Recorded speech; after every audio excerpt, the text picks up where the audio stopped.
Suomi playing WWP. We are in day 4 in a 5-day tournament, and every game counts. We're always playing all sets, and this is a nice mix of 1v1, 2v2, 3v3, 4v4, and we finish off with the 2v2 with the special rule that the 1v1 player cannot play the 3v3, and the 2v2 players from the first 2v2 have to be different from the 2v2 players from the second 2v2.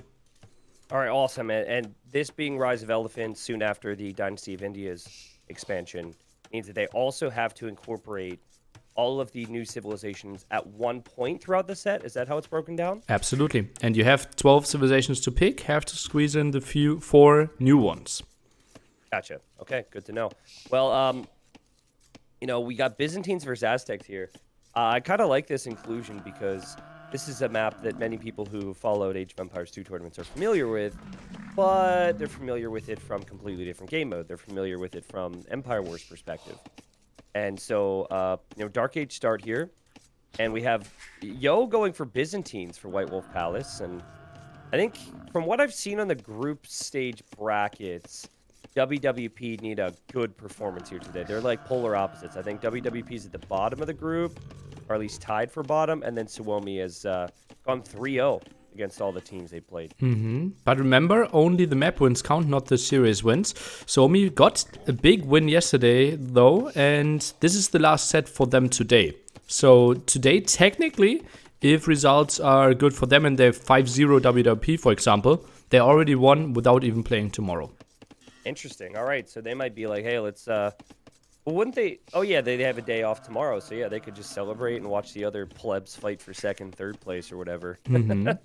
Or, actually, we will have AM versus GL tomorrow, and it's very likely that both could technically overtake Suomi. So Suomi might be cheering for a close set, so that they are basically fighting for second place instead of first.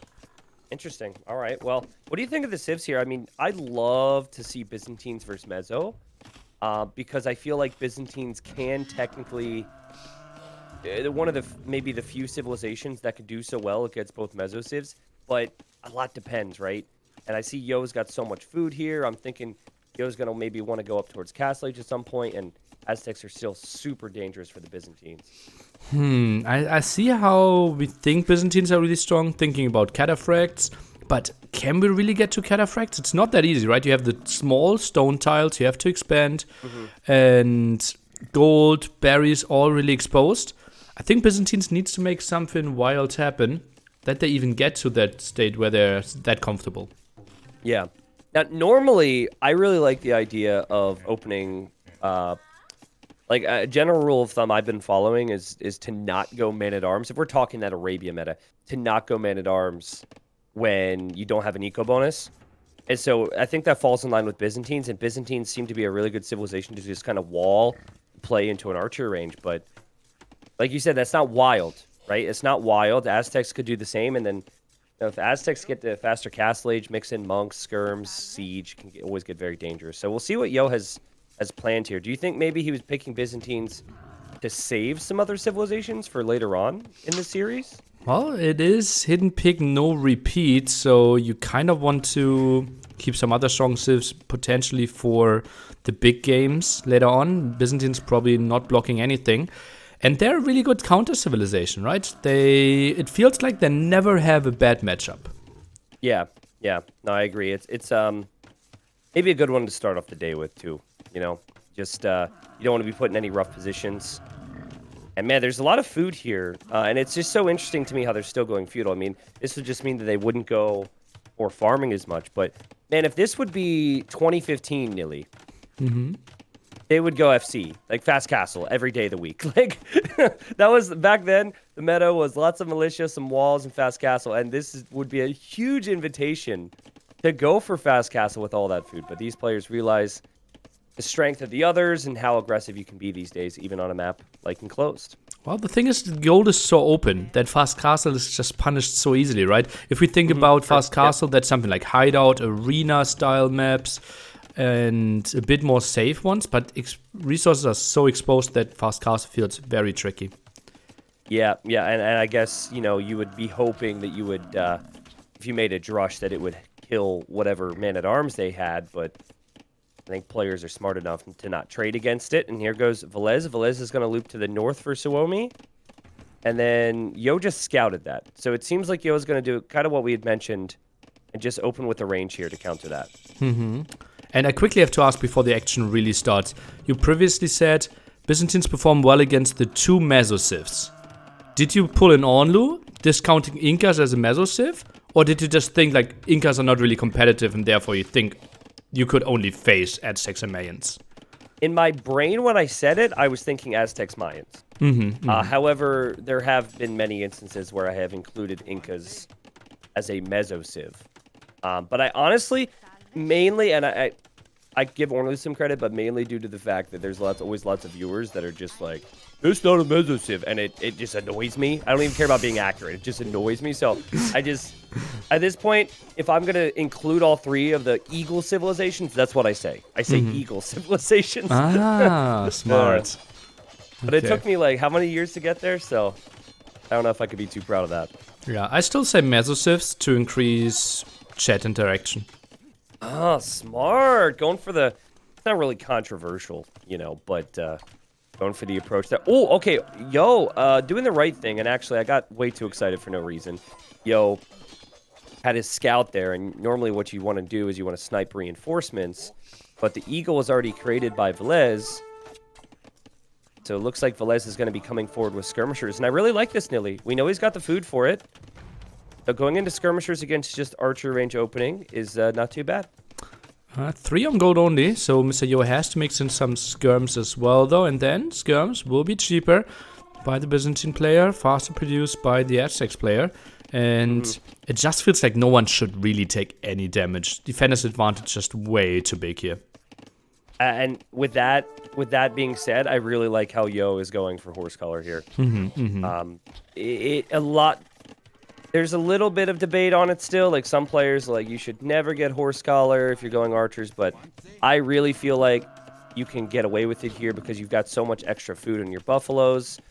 And like you said, Nilly, he's got the defender's advantage here. He's going to mix in his own skirms to kind of match the opponent's skirms. And while this is normally something that's a bit dangerous against the Aztecs because the Aztecs will want to go for eagles in the long term, that is not something that is too justifiable here. Feudal Age eagles take a while to create. And they're just really, it's going to take so long to get a crucial mass here.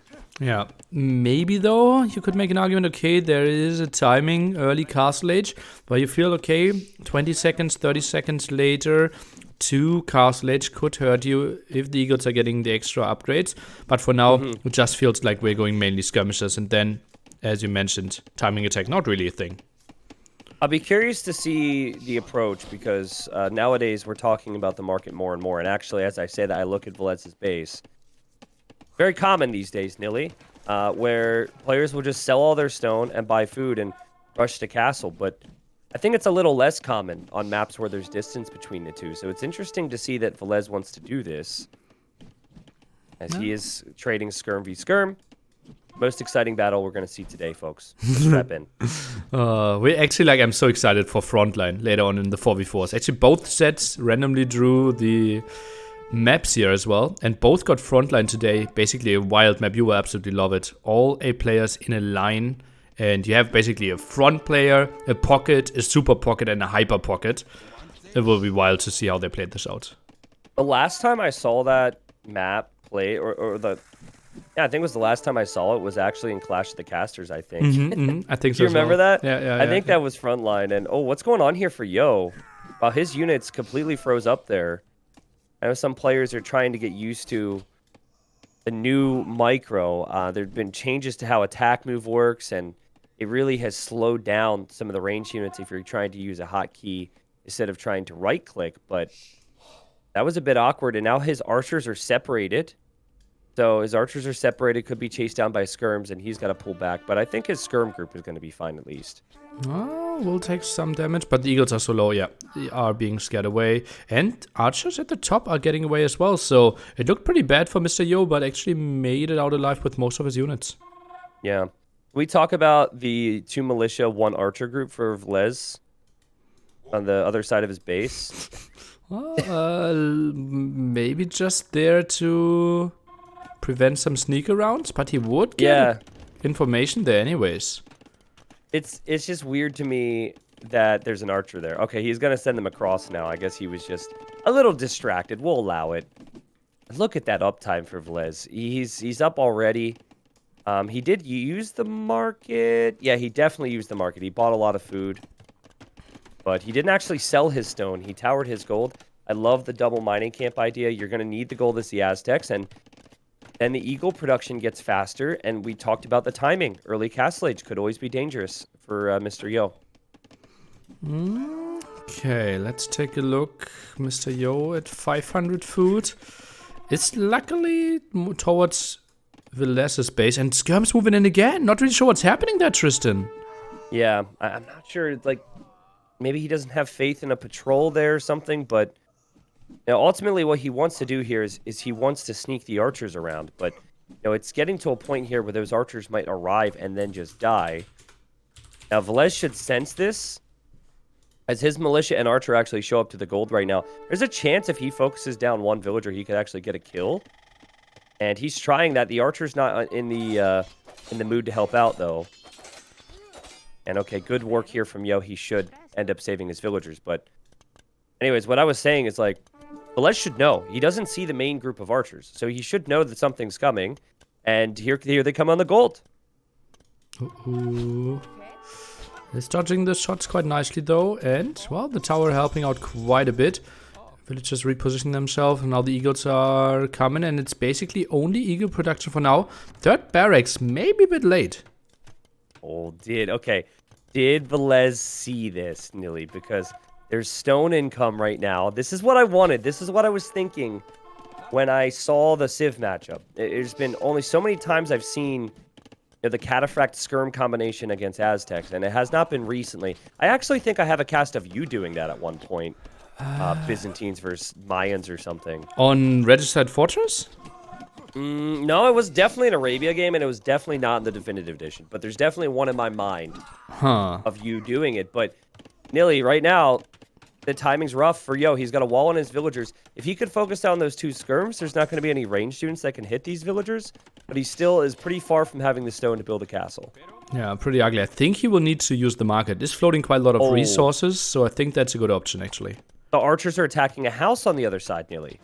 Oh, and we'll lose those. Look at how much damage the house took. What? Yeah, he'd right-click the house. Wasn't attacking the eagles at all for a while there.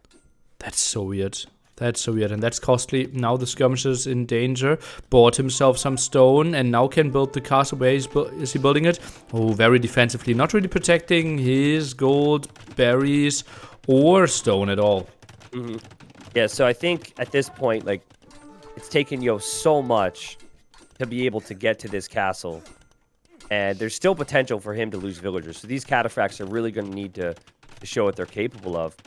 Positive for Yo is that we don't see any forward monks yet for Velez. Velez has got the monastery, and I'm sure he's going to send some monks forward, but there's none just yet. And I feel like 4 cataphracts would be enough to clear up these eagles right now, especially if Yo wants to pull back the weak ones. If he can pull back the weak ones to his castle, he's going to be in a good spot, but got to run to his castle now. Knights distracting for the team, and he's done a pretty good job. Yep. Archer range even deleted. Villages are now being pulled back home. Has enough resources to build another town center. It's really important that he clears up the eagles at the gold, though. Some small traffic jam now fixed, and feels like Yo stabilizing. But Vilissa realizes that, is going for the monastery, should be picking up some relics for himself. Yeah, and you know, there's always going to be a positive here for Let's, because he could just take the relics. It looks like he's going to go for the very forward one with that one monk, which I like. A lot of players will just go for the close one, and there's an argument for that as well, but that tells me that Velez senses this is going to get to a point where the cataphract number is high enough where just eagles won't work for him anymore. And if he recognizes that, I'm curious to see what he goes for. And Monk is actually going to fail to get a conversion there next to that relic. It's still locked in. Still locked in. Let's continue. Okay, now it's stopped. Can easily get the relic. Eagles are coming over. And villagers back to the stone. That was quite ambitious. We've seen, like, what, 3 instances in this game where we've questioned Yo's decisions. That's another bad one right there. I mean, he knows there's an army out there. I don't understand. Maybe he just didn't have anywhere else to send them, but I would have loved to have seen the second TC even next to his first TC on the woodline, Nilly, where the lumber camp is. Delete that, get a second town center up. But then again, he is really worried about all this, and here he comes with some scouts. He's going to go for the monk. No sanctity yet. That monk should go down here. Let's take a hit. Look, third hit. Nice, good job. But both scouts are dying. Yeah, both scouts go down. Would have loved to save those there, I'm sure. There is another monk. I think at this point, yeah, Yo's going to... This is so good from Yo. He knows it's there. He might even kill this one. And unfortunately for him, he does lose the cataphract. But still, I think he's going to be pretty happy with things there. Yeah, got some aggression. Villager-wise, only 5 ahead here. And now the switch into crossbows. Adding now the first town center. Ballista's actually not that far ahead. Yeah, and especially when the eagles aren't that scalable anymore. And a couple monks have gone down. He's just now adding the second town center himself. And here he goes with a second and a third archer range. So he's going to be going archers. Cataphracts. I'm so excited to see this. And, oh, man, Yo, he's killing so many eagles. He will lose another cataphract, but I feel like as long as you're killing the monks against Aztecs, it's not that big a deal because the snowball of monks is what really hurts you. Yeah, so true. If he gets to like 6 or something, then it's really tricky to ever take any proper engagements. Forging now coming in for Mr. Yo as well. And I think the game is stabilizing. I would be really surprised if either player finds lots of damage now. I think this is the moment where both players are sitting back and we're actually playing towards Imp. Well, I would agree with you, and then I looked at the right-hand side of Yo, and he's on the berries there, which feels so weird to me because he's got 17 farms, so I don't understand. I can't justify leaving the villagers exposed. But he does see it, actually, Nilly, with the free town patrol. And, you know, if that's something I would do, I would lose the villagers. And so, you know, if he's going to save the villagers and send some units over here, I'm suddenly am a bit more okay with it. Yeah, nice reaction there for sure. And, well, berry villagers not spotted. One cataphract good enough to clear up those 2 eagles. Maybe they can find a kill at the gold, though. Low HP villagers. Yep. Oops. Yeah, that was a little sloppy, but I'm liking the flow of the game now for Yo. I was a little concerned about his long term, and he's going to have town centers. Do you switch into skirmishers right now, though? Like, a big thing to remind people of is castles are not cheap, right? So he had to go for the castle. Then cataphracts aren't the most, they're not the cheapest unit ever either. While elite skirms are cheap, you kind of want to invest into Vil production right now and not into getting upgrades on another type of unit. So the timing on that, I think, is going to be huge. Plus, you will need to rebuild the archer range that you needed earlier. Oh, true, yeah. Not the most important thing, though. Obviously, has a lot of wood, has a reasonable economy already, but only 2 villagers behind. Pretty impressive play there by Mr. Yo. Now goes for the siege workshop to counter the monk and crossbow play. So not opting for skirms. Yeah, so maybe not having faith in additional cataphracts either. I actually really like the siege workshop because he doesn't have to spend food on anything there. And if you're going for the elite skirm upgrade, Bodcanero, probably armor, you know, you're thinking a lot of food in there. And we're at 60 villagers now, kind of a piece, is 62 versus 59. A definite lead for Velez in terms of the military, but it's a question of how strong is that military going to be. And man, this bothers me. I don't know why you don't get Sanctity at this point if you're Velez. Like, Sanctity gives your monks more HP, and then with Aztecs, you get 5 additional HP for every technology you get. So a big shot, and he would have wanted to have Sanctity there nearly. Would have survived, but no, actually dies with both monks, no conversion. This was the best engagement Mr. Yo could have hoped for. With Sanctity, the monks don't get one-shotted by a Mangonel. Would take a second shot, and maybe conversions would have happened there. And oh my goodness, Yo doesn't even need to have chain barding armor now. He doesn't need to worry about a tech switch at all. The siege was the perfect play for Yo, and this is snowballing on Velez right now. He's going to lose another monk here. Oh yeah, and all his crossbows before that one, military-wise, we're looking at 1.1k army value against 2k now. Yeah, it's just huge, and 73 kills, 40 deaths.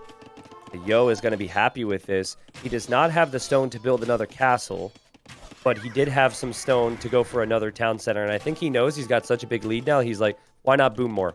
Let's just continue to expand this economy. We are still very far apart from the enemy.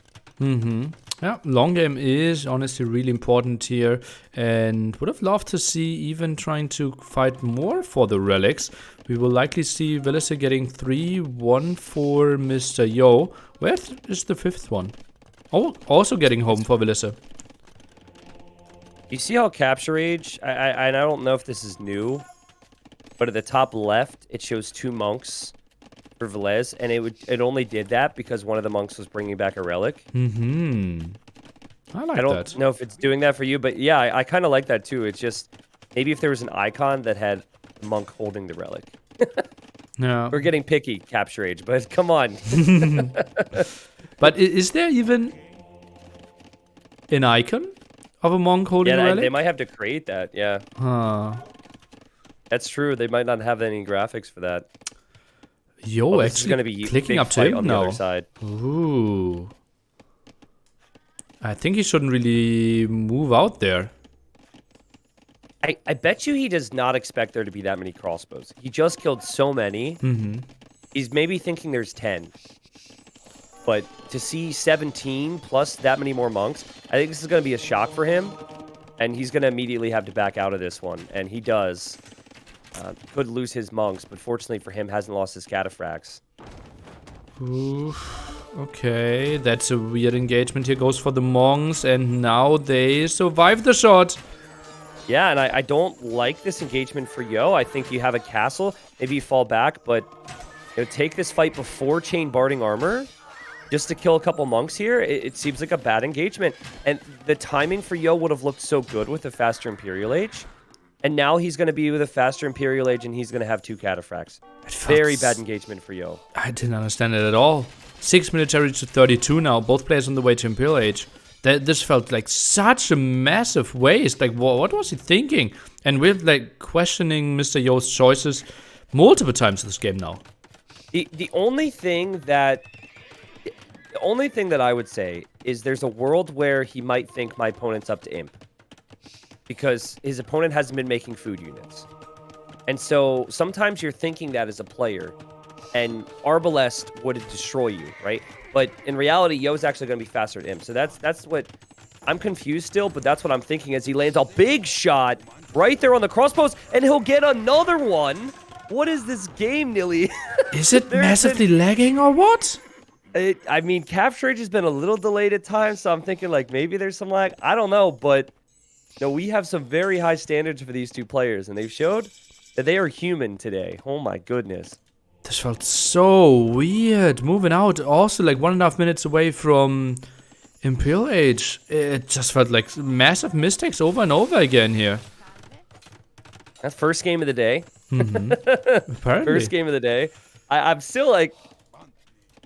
this might not be an unpopular opinion, especially like during a tournament, but I kind of like it when some mistakes happen here or there. It shakes things up, like... Big reason maybe some people can get burned out with competitive play at times because they're just like, oh, these guys are perfect all the time. We can predict what's going to happen, but my goodness, I mean, at this point, you have Yo, who should be using a cataphract, like an early Imp power spike, who's a little delayed. And then you've got Velez, who should have like 40 crossbows going into Arbalest. And he's going to be a little delayed as well, and I think his castle is even a little more passive than what he would have wanted, but... being up against Byzantines, obviously, you don't want to be anywhere close by those 2 castles. Yeah, trap wall would be really tricky. Game paused on my end. Now we see some small raids here. Eagles are finding something. Also, light cav raid at the bottom. And Yo going for a weird army. And he wants to play the super long game. Apparently with crop rotation. Goes for Skirm, Hassa. Not really getting the resources on the map. And yeah, there's apparently having some lags. That makes sense. Maybe explain some of the skirmisher micro we saw in Feudal Age from Yo. As the Eagles are going to go down for Velez in the right corner, he actually had one sitting on that gold for a long time. I absolutely love the fact that he noticed the villagers were there and sent another one. I also love the houses he has, because after Town Watch on the right side, he'll have some good vision over that area. There's a lot of stone and gold on this map, and it will become a game of controlling those. Absolutely, and will be 4 at 6 relics against 3. And again, skirmishers are moving in without patrol, without attack move. It feels so weird, all of them going down without even shooting. I think even arguably the weirder thing is moving out before you even have Castle Age armor, right? Because without having that armor, the Arbalests are going to one-shot those skirms no problem. So, you know, the other thing is pause does ruin your game's flow a bit. You have your control group set up. You're used to cycling through. Create army. Control army. Create eco. And then there's a pause for whatever reason, even if it's just for 10 seconds, and it can ruin that flow. So I expect them to kind of settle in. And Velez is going to go for it. I mean, this is going to be tough. Yo did the right thing, and he researched chemistry the first thing in the Imperial Age. And so he's going to be able to make bombard cannons. And at the same time, though, Aztec player does have monks that could convert those bombard cannons. So an area Yo will have to address for sure. Okay, this is going to be tricky now. Double trap play, bombard cannon could be the saving unit.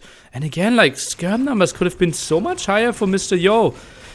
Ay, what a tricky game to play from here on. I think you could even make an argument that Velez maybe wants to squeeze in some onages later on. Yeah, maybe. I was thinking about the long-term tech for Aztecs here. Eagles, any form of infantry is terrifying against cataphracts until you start taking more castles out. But I do like the idea of onager in the long term, really. But look at this. The skirms are here. They're now fully upgraded. And this is now the point where the skirms are going to trade wonderfully. And this is maybe why Elite Eagle is brought in.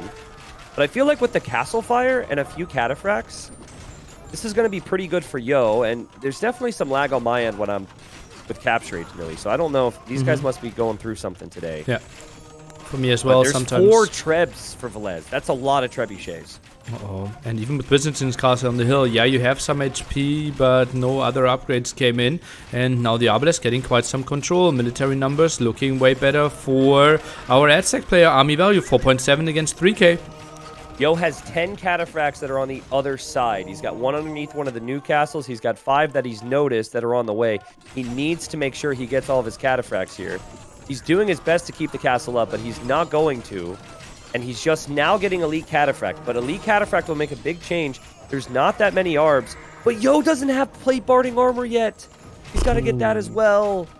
Yeah, it was truly like a Castle Age army against the Imp army, right? Except Bracer, maybe. It was really surprising to me how Mr. Yo didn't try to give up his position and try to get a proper army out. He just fought with weaker army for the last 2-3 minutes. That said, I feel like Elite Catas. Okay, I love the castle for Velez if he gets that up. If he can just take a fight with Elite Catas here, I think he could actually clear this. There is not a lot of army there for Velez. I mean, okay, there's 50 army, but against 30 cataphracts, I think 30 cataphracts should clear that. I think so as well. Arbalest count at 9, 2 monks there, skirms to the front. Think snipe 3-4 Arbalest, and then you go for the big move in. Yeah, here he goes. Now, the important thing here for Velez is that he mixes in more monks and more Arbalest, and also that he takes out castles. Even if he loses this fight, taking out 2 castles normally is a pretty big deal. But look at the cataphracts. Velez realizes he won't get that castle up. There's a very good chance he'll lose the trebs as well. He's not going to pack him up, Nilly. He's hoping he'll take it out. And against any other civ, he would. But Byzantines, man, the power of Byzantines. Yo has solved his problems now. He's got his upgrades. And he's pushed it right back. Absolutely crazy how he made it happen here. And cataphracts, we said that if we get to Imp, it just feels like Aztecs is not really finding the answer anymore to this army composition. Oh, this is so good. It's so satisfying, too, for if 12-year-old me knew that I'd be here at 29, watching cataphracts dominate competitive Age of Empires, I'd be so proud. This is so cool. But the thing is, this is not the end of the game, right? Obviously, the cataphracts are very strong, but Velez has prepped defensive castles on both sides of the map. He has 4 relics with Aztecs, which gives him a lot of gold. And so he'll get to think about how he wants to play this long term. And I think if he would have had 5 to 10 monks there, obviously it's very hard to control. That's a much better engagement for him. I think having it feels weird to say leftover monks when monks are so expensive, but having a few leftover monks here or there is actually a really good idea. The question is, we know that it's lagging in some capacity. Is Velez maybe not having the option to properly play monks? If it's lagging, it's just so ugly to try to micro, single units. But I feel like if you were to ask the arena players who played back in the lag year days on Voobly, they might even tell you that the lag makes monks more OP, to be honest. Because like you also have like a very tough time to focus down the monks with whatever units you have on the other side. Well, I There's think Logistica, so now these things are fully upgraded nearly. yeah, I think they're a different kind of lag, right? The game actually slowing down and you have more And frames. speeding up. Yeah. Yeah. Then it's way easier. But if the Eagles are suddenly running into your army, what we feel like happened multiple times, right? Because the army was simply not pulled back multiple times. True. Yeah, And now- I think monks. you're right. The lag is very different now. What do you think about the Pikeman edition, Nilly? There's going to be a lot of gold banked up for Velez because of this. Oh, what the trips? It just feels so weird, right? We had multiple moves like those now. Yeah. Apparently people, Well- at least in my chat, saying something about having some problems with servers today on their end as well. Oh, really? Well, I've heard that the game crashes if you pull up the chat window pretty frequently too, so I don't know what's happening. But the Trebs, I don't know if this is a bait or if it's a lag or what. Yo just runs forward. But this is going to be a fight that Yo wins, and maybe he just knew that. He said, who cares? I'll just roll in with my Trebs. And man, Skirmisher Cataphract just dominates the Aztecs. This is insane. Oh man, look at the resources by Mr. Yo as well. Not sure if we have a Logistica behind this one. Could have easily afforded it. More Cataphracts in the queue. This is looking so tricky now. 2 traps out, and Aztecs Scarsets are the weakest in the game. Yeah, this is a big problem. And you know, maybe on another map, Neely, the initial push from Veleza would have done more because there's not enough gold. There's not enough stone for Yo to be able to get by after losing castles and not having the relics. But on this map, there's still plenty of gold. I'm not sure about stone, but there's plenty of gold for Yo to take. And he will crash down that castle, control more resources, as he's even getting heresy right now. And I love that choice. He's like, I'm the only one that'll have cataphracts. If you can convert a cataphract from me, it's going to choose to die instead. 1,000 gold it is, right? So really costly upgrade here. I think Byzantines also have faith, but probably didn't want to invest into that one. Yeah, I think faith isn't it more than 1,000 resources? It's just not 1,000 I think gold? 1,750, but obviously both stack up, right? So basically Yeah, your unit dies later if you also get faith. Yep, gotcha. Well, I love the confidence here from Yo. The downside is most of his castles are far away from this right now. He's got 2 castles that are on the right corner. So we have seen the military count for Velez get to a higher number than maybe we expected, but at the end of the day, he's still making Eagle Warriors, and he's still making Arbalest, and it just feels like Cataphract Skirmisher counters that so nicely here. Oh, well, now we are not having any pikemen anymore. Arbalest alone, and that makes it really easy for the skirms to take them down. But Eagles are chasing down against the skirm. Skirm count not that high anymore. That's true. As you say that, Yo queues up more. I think what Yo's looking for is another castle to solidify this position. He's sending in his army, taking the trades. He wants to drop another castle, and he's not going to have a chance to. Velez drops out. And yeah, Nilly, I feel like, you know, if it's Arabia or if it's a map that's a little more open, Aztecs can maybe utilize their bonuses. But even though it was a bit sloppy game overall, the players are encountering some lag here there, obviously. Byzantines were a really solid pick here. And Yo got to the composition he wanted. Very little Aztecs can do against that. Wow, 120 cataphracts being built in this game as well. And this is so good as well for the whole tournament, right? The WWP is starting off with a win. Suomi, therefore, not guaranteed to already win today. Yeah. And, well, WWP might still be motivated to get some more wins because they could technically also still get like second or something. Yeah, I'll have to pull up the standings here for people on my end just to show them. But highly recommend you check out. Wait, what website is it, Nilly? It's called Liquipedia. Ah, Liquipedia. Oh, okay, never heard of it. Cool. All right, awesome. Just want to check the economy real quick. Yo had 31,000 food, and he had 4,500 stone. So he had a lot of stone for castles, plenty of food for the catas. And the gold count, man, this is a painful sight. You lose the game, you had 10k more gold than the opponent. Wow. Ouch. No. Oh, that's painful. And would have been set up for the long game as well with the 4 relics by the Aztecs. Whew. Nice hold by Mr. Yo. And we have to go back to the drawing board and ask, maybe, is Byzantine just such a big Civ win here? I think it's hard to say Civ win because of the potential in Dark Age, Feudal Age, and Castle Age. I refuse to say Civ win only because it depends on the map. But yes, maybe on Enclosed. Maybe on Enclosed. Because Yo didn't play phenomenally well. I don't think Velez played phenomenally well either. I think what Velez maybe should have done, Nilly, is he shouldn't have made as many skirms. If he would have had crossbow on that stone, if he would have had any early pressure with ranged units that actually contributed, I think then maybe we're looking at Yo falling behind to get to those cataphracts. Crossbow Eagle could be a strong army composition in the timing before we get to the cataphracts. Yeah. Huh. All right, so remind me of where we're at here as far as this structure goes. So we go 2v2 next. The players who play in the 2v2 are players who have not played in the 1v1, correct? And 2v2 can be anyone. I will copy you the whole rules for this one. So it's Arena 2v2 next. And the 1v1 players are not allowed to play the 3v3, which is later going to be Land Madness. Okay, cool. All right, so, and the maps were pre-established going into the day? Yeah, correct. I, 1 week ago, drew everything on stream, and we got some wild ones. Okay, good to know. So, Arena 2v2, ooh, and they have to pick the 4 new civs during the set, so they don't have to go for the new civs here necessarily, correct? Yeah. For example, AM's strategy was play 4 meta games and just throw all the 4 new civs in the 4v4 and accept a loss there. That sounds like Aftermath. That sounds exactly like Aftermath. That's funny.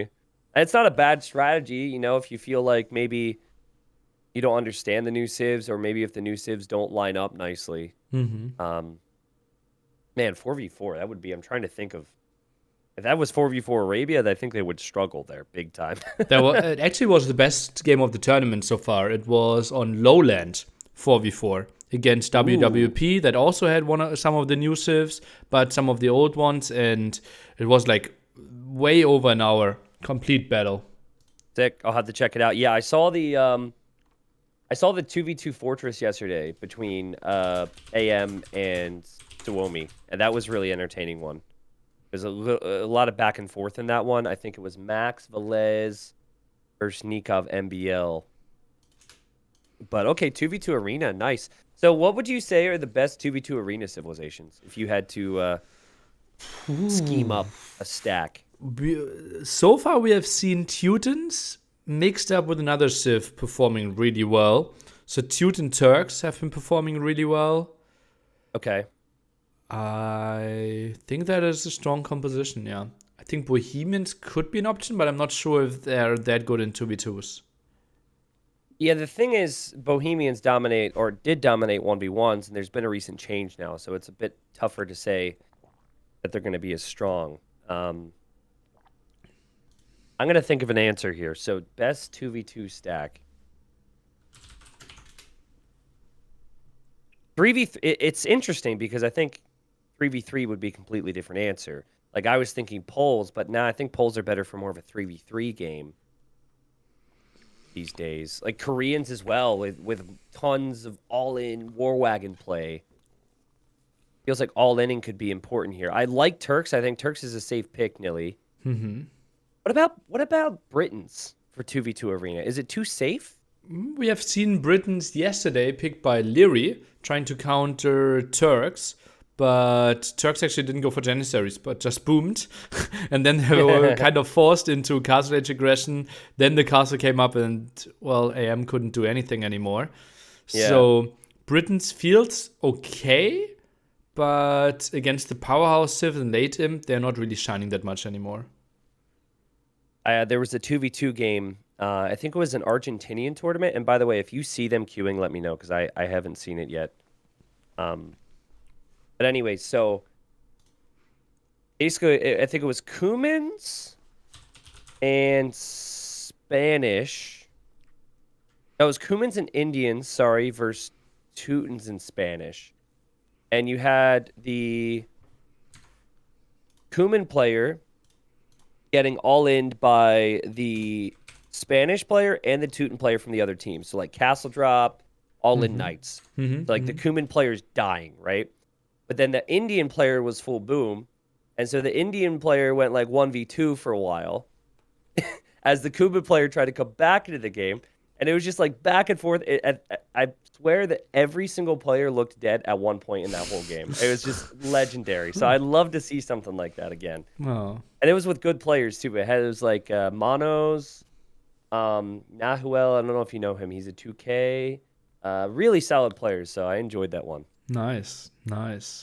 Yeah, arena games can be wild. We also like in this tournament already we had like Jordan being fully like down to like 40 villagers, and then he tried to escape them, and then Roomstock walled him in his own arena, and all Janissaries slaughtered the remaining villagers. I love it. Yeah, arena 1v1 players will maybe disagree, but I think 2v2 and 3v3 arena is way better than 1v1 arena for me. It's just so crazy things can happen. And I guess what I used to experience at lower elos on arena was a lot of all-ins and castle drops and unique units, and that doesn't really suit the 1v1 meta that much these days. So I think that's probably why I like the 2v2s and 3v3s, because the aggression can really, really add up at times.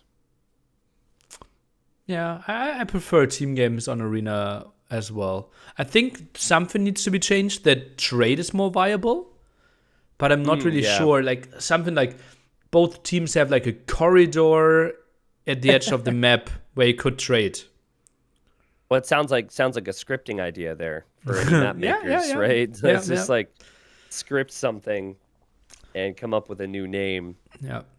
So, for example, like we played arena and deathmatch team games as well, and basically the first thing that you build is a siege workshop, an onager, and you're trying to cut your trade free. That sounds so annoying though, because you have to do everything else. So it's it's annoying.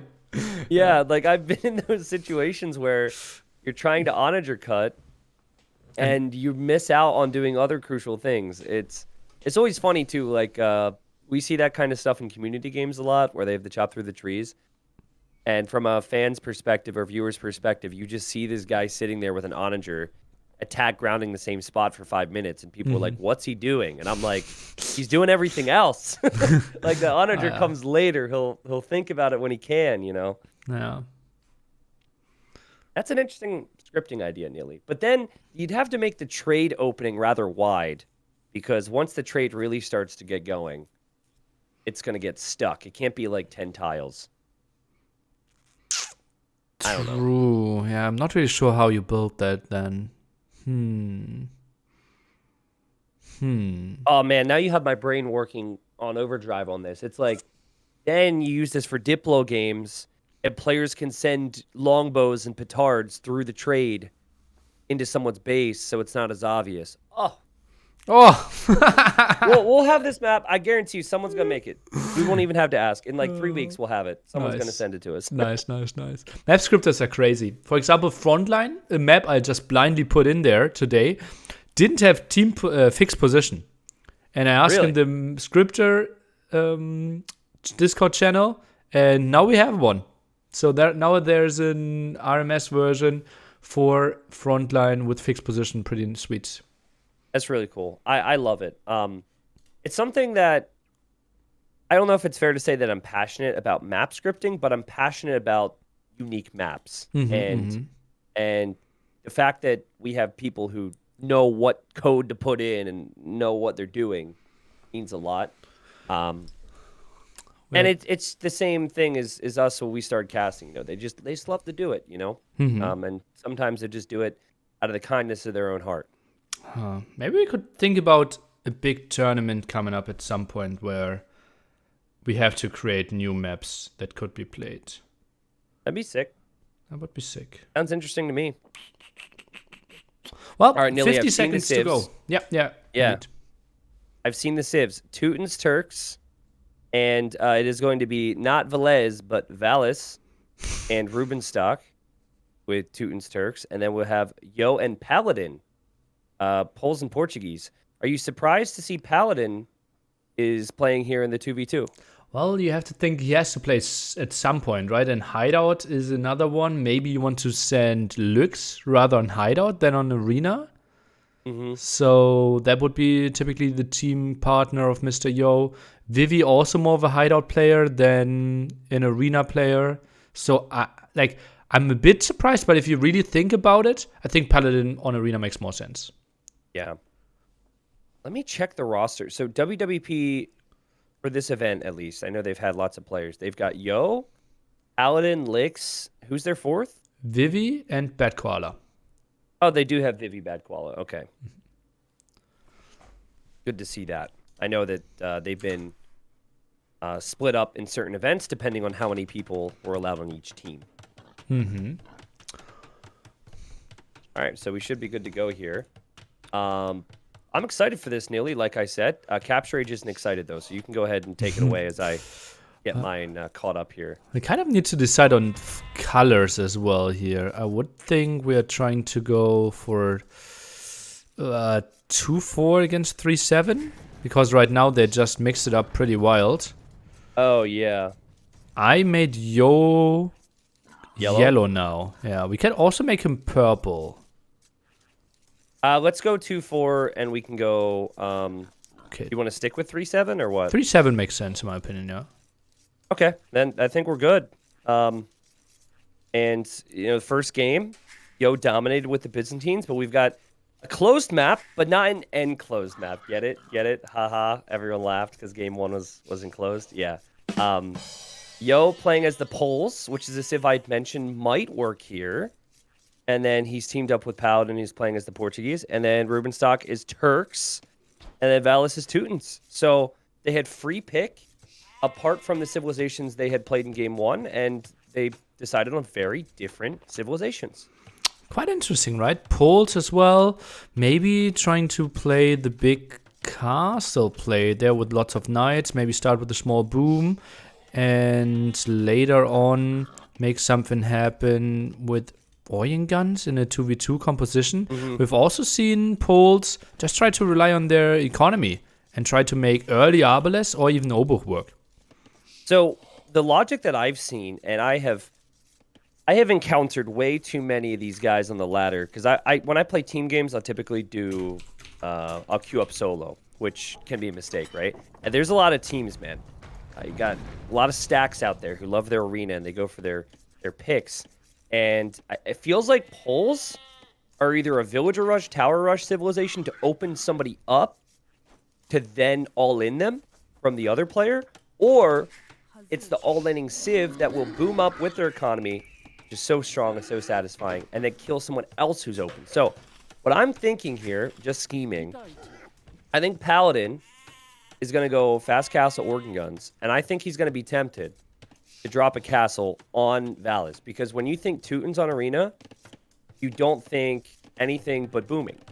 So there's no real risk that there's going to be anything out there to stop that. You shoot down those walls, you make the organ guns, which will already force Valis into some action, and then Paladin will come in and kind of like try and kill him off. So that's just my initial thought, but of course, guessing an awful lot here.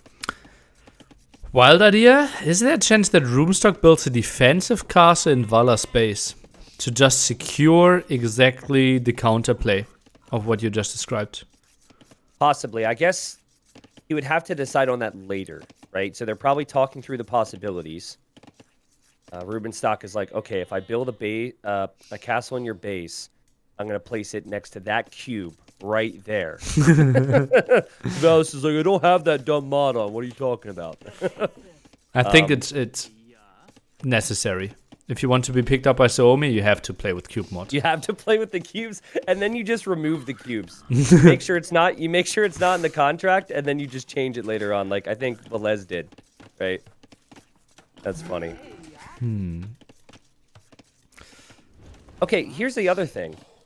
So if what I'm saying is correct and we're going to see a forward castle from Paladin, which, again, I think makes sense, wouldn't it make sense for Rubenstock to run forward against the Poles player and just castle him? that'd kind of stop Yo from being able to boom with poles, and stop him from being able to go for an all-in.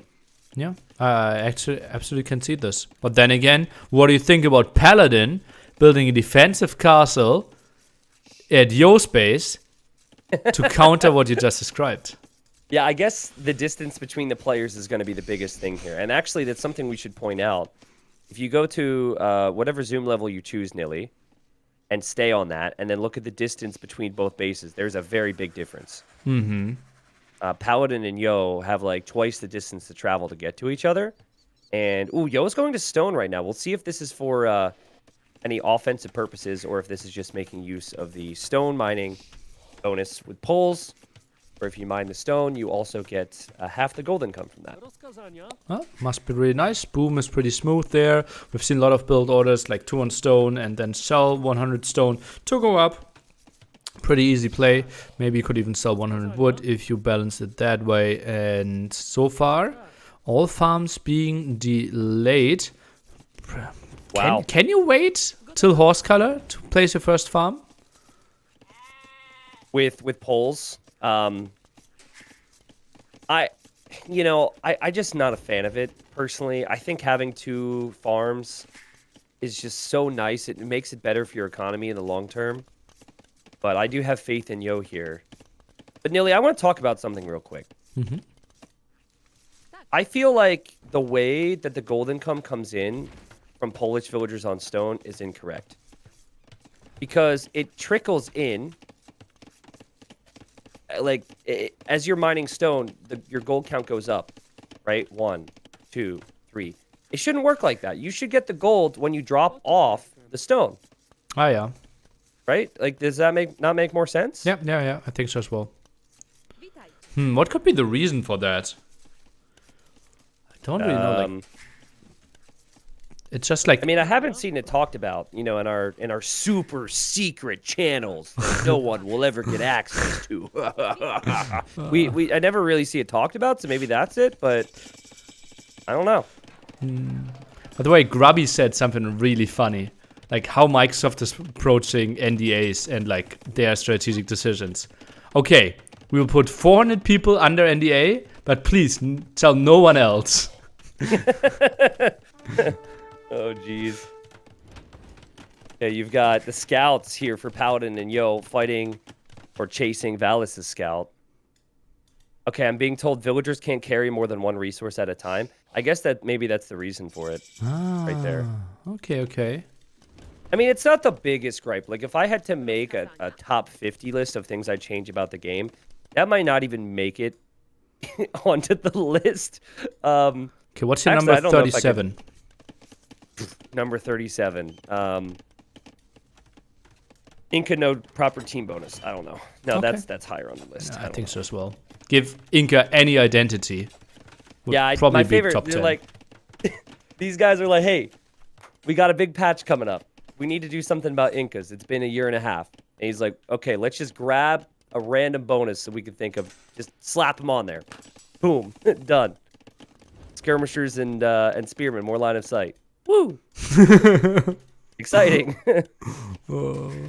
These fast castle times are insane, Nilly. What are those Valas farms, Tristan? Could you maybe explain them to me? He wants to go around the mill, man. These are fine. Actually, these are farms that tell me maybe he expects a castle drop or something. I don't know. I would have definitely farmed around my town center with a few of those. Okay. Well, maybe he knows you are watching. Maybe. I mean, come on. They're not that bad. Also, if you think about it, he's placed more farms than any other civ could afford. Mm-hmm. So even though they are slightly efficient, it'll still feel better. How long do you think it will take till people like actively start farm slinging with students? Actively, that'll never happen. Okay. Will it happen again? Potentially, yes. I could see that happening this year in a team game tournament. I really could. Okay. If arena's involved, or some closed map, Regicide Fortress, I don't know. I think it could happen. I think you only need to seed it. Like, you can reseed all the farms as well for your teammates, right? So you can actually continuously save resources. Nilly, we have a big fight. Paladin just killed a Komodo dragon. That was the fight. Actually, I'm watching the 4 scouts fighting, but okay, Tristan, everyone their priorities. I missed that. I apologize. The Komodo dragon is important. And the castle's coming up. This is kind of what we wanted to see. Yo is going for a boom. He's had a very unique economy over here because of the way Polish farms work and how they bring in some gold from the stone. And Yo is just basically going to say good luck to Paladin. And then Rubenstock is building a defensive castle and not a defensive castle at his allies' base. So this could be some problem. There could be some problems here for Valis. Yeah, and either options would have been better, right? Aggressive castle against Yo, especially against those farms, would have worked out so nicely. And the defensive castle at the base of his teammate. Right, you don't need to rush it. 4 villagers, 3 villagers might completely be enough to be up before Eugen guns are getting in. Now, interesting, Rubenstock just transferred everything he had on stone over to gold. So that tells me he doesn't want to even go for a second town center. And there's always the potential to go fast Imperial Age. Nice TC there for Paladin, that's funny. But yeah, there's always the potential to go for fast Imp with Turks. But Janissaries cost food. So if you're going to produce military to support your teammate, then you're not going to be able to go fast Imperial Age. And if you don't produce Janissaries to support your teammate, then your teammate's going to have problems, potentially. So I think the key here for Paladin, though, is that he stays on stone so he can build an additional castle when he breaks through here. Okay, yeah, makes lots of sense. Continues to go for the aggression. Obviously, he knows he has kind of one job, right? If he can equalize the game over here and just play the 1v1 and allow Yo to play the 1v1, on paper, Yo should be the favorite. Yep, I agree. And these houses are going to go down so quick. I really feel like the Teutons pick is being not exploited here, but Paladin and Yo are going to punish this Teutons pick so nicely. You just cannot boom comfortably on Arena in a 2v2. You're going to get pressured by unique units. Oh, and now those unique units are getting in pretty close. The Siege Workshop likely to be denied. I think he built that one to go for some mangonels, but that's not going to happen. Yeah, now, I mean, guard towers could have been a play, but it's always so deceiving. A lot of people are going to think that, but you need the university. You need the blacksmith upgrades. You need the guard tower upgrade. You need the towers themselves. You would not be on 3 town centers. You would not have 46 villagers if you did that. So for Valis, it's all about keeping as many villagers as you can alive and delaying what feels like the inevitable. And look at Rubenstock. Rubenstock's actually got Janissaries, and he's attacking a wall, and he's coming forward with a petard Nilly, but Yo is castling behind this. How far is the petard away? Oh, still a solid screen. Villagers. I don't think Yo expects this. He really needs to focus the castle. Redemption in for Valis. It's a good move here to go for monks. Still doesn't make it easy. After Redemption's completed, he can convert Siege. Those Organ Guns are Siege. Petard's in. Tristan. Oh! Light cap as well. The Polish villagers will heal, but that might not be enough. Yo's gotta... Does he have to YOLO this? I think he does. Not the greatest Rubenstock micro. needs to run around. He needs to recognize that that castle's going up. Great job from Rubenstock. That petard was well timed, and he needs to try and hit the other areas of the economy here. Meanwhile, conversions are being threatened. Paladin gets away. Now the rewall behind there. And those Eugen guns are now cut off from Valas. Second castle coming. Yeah, this is where it gets tough, right? Because once that second castle completes, and you've got to know it's going to complete, your monks can't get anywhere close to this. Which means your TC is destined to go down. I mean, that's best case scenario for Valas. A few conversions, and still there's more Organ Guns. Still the castle's going up. I think this is going to have to be some type of hard carry from Rubenstock from here, because he's got army in Yo's base. Yo doesn't have much yet.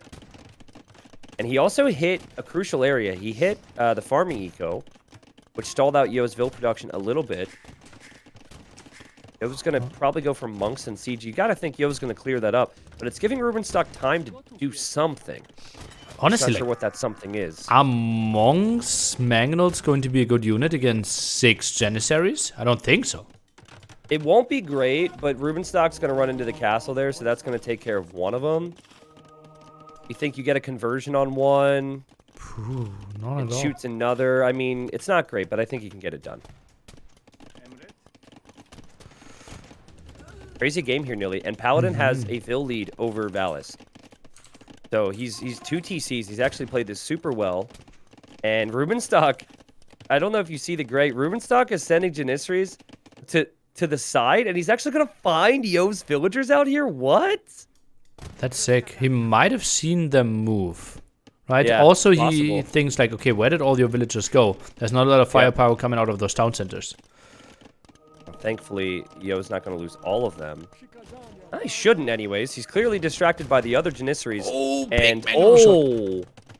that was a massive shot indeed. And both players taking losses because of that. Yo's going to lose the other villagers now. Yeah, these players are stressed out at the moment. It does look like the Janissaries inside of Yo's base are going to be dealt with, though. Really nice play. Villagers being pulled as well. Conversions going to happen, most likely. Oh, Janissary even missing both shots. I think Rubenstock, or I thought Rubenstock was going to actually head over to Paladin, because Paladin doesn't have anything. But now Paladin's showing up to Rubenstock. Oh. And these organ guns are going to take that gate out awfully quick here. And Rubenstock isn't going to have defense either. So, great job from Paladin and Yo. They kind of stick to their roles here. But here comes Rubenstock with the Janissaries and the Petard, actually. He's going to try and deal with this, and this is not something you see every day. Organ guns and Janissaries facing off. The Janissaries should have the range advantage, though, so I think more micro potential there quite easily. I don't think Paladin can really engage this. Yep. Good job here from Rubenstock. It's a 2 range difference, I think, because it's 6 range. Oh, no, it's 7 range versus 8. Okay, that's not too bad then for the organs. But your micro potential is so much better with your smaller units. Yeah, very clunky, these organ guns. And Paladin continues to turn around. I have to say I disagree with that. I would just run back to my castle. Look at Valis, though, imping. And so is Rubenstock. So both the Finns are on the way to the Imperial Age. Paladin's going to try and follow. Yo is going to try and follow. But this seems doable for Finland if they can push Paladin off of Valis. Well, let's see about that. Imp isn't too far away.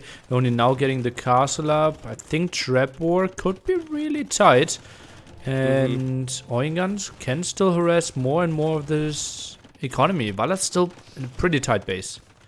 Well, if Valis can get bomber cannons out, so he's probably going to need a university here shortly. He could have Treb and bomber cannon. And I'm trying to do the math way in advance here, which is always a mistake. But I think he's going to have 2 or 3 trebuchets by the time Paladin even has 1. So I think the initial castle, the very forward castle goes down. And then maybe it's a spot where Paladin is repairing the other one behind this heavily. Paladin's still not up, yeah. So he will get quite some traps out for sure. Paladin sits on 570 stone though, and has some villagers at the front, so can go for some repair. I think this is the moment where you kind of want to go for early masonry. Yeah, definitely. I mean, he might click it when he sees his opponents up here. And there's the university for Valis, so he is definitely going to get chemistry. What do you think about Paladin having 30 of his villagers forward? He went for 2 forward TCs and only 1 TC at home. The starting to see at home only, yeah. I think another one at home could have made sense. But honestly, if like his front base is getting cleared up, very likely that he thinks the game is over anyways. And look at that aggressive castle. Oh, that one is only to buy time, I believe. It's always going down. I don't mind it because I think it means his other castle stays up a bit longer. But man, is that weird. And he's got to be careful here, actually. That's a lot more monks than I thought Valis had at this point. And he's about to get block printing, which will give him 12 range. And he already has redemption. There's 18 organs. So in theory, this castle could get denied by organ guns of all things. Oh. Maybe the castle's not looking too good now. Oh, man, this is going to lead to a lot of conversions. Tries to run away. Now shooting down friends. Aren't being addressed. Oh man, this is so wild. And I love Rubenstock's push on the other side. Chemistry's free for the Turks. So he goes forward castle and siege workshop. He's got a bomber cannon out already. He's got a Treb on the way. And Yo is trying to go for very cheap cavalier with the poles. Could work, but it's going to have to work soon. I would just assume we already have the unique tech for poles, right? For the cheaper Cavaliers. I didn't see it, but feels very, very likely because he's already queuing up. And I'm also shocked like how Valor's got that amount of conversions and barely lost any monks. Yeah, true. I mean, he pulled the monks back at the proper time. Paladin can go for Fatorias, but it costs stone and golds. Also affects your pop space. Also, he's at 80 villagers. It doesn't feel like a game where he has to go for Fatorias right now with the Portuguese. You don't need to think about that. What you do need to think about is the fact that Valis can't take any of his golds, really. Oh, yeah. And he doesn't have an army comp which is really going to scale too well. Doesn't have any infantry, doesn't have any cav, just monks right now. Really tricky. 13 military. 10 of those are monks right now. The big question is, the fight is upon us. Tristan, Yo is thinking about engaging against the Janissaries. Look at Valis with the house in the outpost right between Yo and Paladin, just so they can see if there's anything over there. It's interesting. Yeah, the fight is almost upon us, Nilly, but who's going to win this fight? I think Yo's going to need to sacrifice so much to take out the siege. And Rubenstock's got a massive Janissary number. And they're not elite, but you don't necessarily need to rush elite with this unit because 17 base attack is already a lot. But armor isn't pretty, right? You have 2 armor right now, +1 only. And Orients are moving in at the other side again. Now looks like they want to take the engagement against the monks. Yeah, and I think it's worth it. You know he's not going to be able to make more monks, so you just take out as much as you can. And it's the same story as before, where you get some conversions, but it's still not enough, and Paladin's still repairing, but at the same time, Rubenstock's still pushing. Yo got housed pretty badly there, Nilly. He's fixing that. He's got the Cavalier. Is he going to send the Cavalier away from his own base? Or is he just trying to loop around here? Yo is really indecisive, I guess. Looping around has to be the play, and Paladin making a beautiful play here. Oingan's finding more and more kills. The trap's still around as well. That castle is going to fall. One bombard cannon needs to do some magic. And look at Yo, he is actually coming to Valis, so he will kill Valis with this. Like, Valis could be straight up defeated, but he doesn't have army to defend himself now, so he must have an awful lot of confidence that the Polish Cavalier are going to be able to be masked up so he can turn around and deal with that. And then it becomes a play Rubenstock versus Paladin, potentially, right? This feels really weird to me that he's not trying to address those Janissaries or the siege. I would have liked to see 10 Cavalier here. I'm not sure about 40. You send, or 30. You send 10 Cavalier here. You snipe the bombard cannons. You mop up some villagers. That's fine. But, having just lost some of his stables on the other side, I mean, still has 7 to produce from. It just feels like he's given up so much control. He is going to snipe a bombard cannon from Rubenstock. Rubenstock, though, is going to complete this castle. And he's going to be able to protect some of his siege, but those 3 bombard cannons have ventured way too far forward. Oh yeah, going for the town center there at the top. Quite a mistake here for sure. I think this is the moment where we need to see Paladin heavily overboom and then go for a big sling towards Mr. Yo. Yeah, no, I agree. I mean, look at the villagers for Valis run. At this point, Yo he knows that Valis is almost dead. He just needs to survive. He still got 56 army, Nilly. He still has 105 villagers. So, it's... After everything has transpired here, I think it was a good play for him to head over to Valis, as long as he could somehow sort this out. And he's using just Cavalier to take out a castle from Rubenstock. That's not something I expected to see. But Rubenstock has to stay in one spot with his army. That's the problem. Still no elite Janissaries. He has 99 villagers. Why is he not investing into elite? Also, Valis hasn't been able to make it with any villagers into Rubenstock's base yet. So, he could maybe get defeated. So, just saying. Feels like 2 could make it home now. Yeah, maybe. He did a good job delaying. He's got 2 hiding in the woods on the right, but... And Yo's gonna run in. He's not gonna save his castle, but he is gonna take out the Trebs. He's got 80 military. Yo losing villagers just gave him pop space to make endless Cavalier after the Sriracha tech, as I call it, from the Poles. And I think WWP are gonna take this one, Nilly. You think so? Just a wild guess. Vala's sitting at pop 5. Just a wild guess.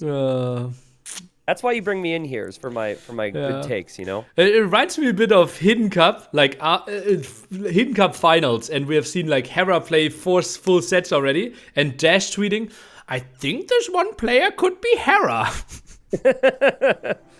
Well, I don't know. That's also part of our job. This is to keep people on edge at times. But man, I think we called this strategy early. Forward castle against Teutons. And I really don't see how you play that. Like, if they had to play it again, same civs, I don't know how you play Teutons here. Like, what do? Do you go scouts to expect the 4 villagers? Probably not. Not really. You go on stone and try and deny with a tower? Probably not. You go into guard towers? Maybe that's the thing. I don't know.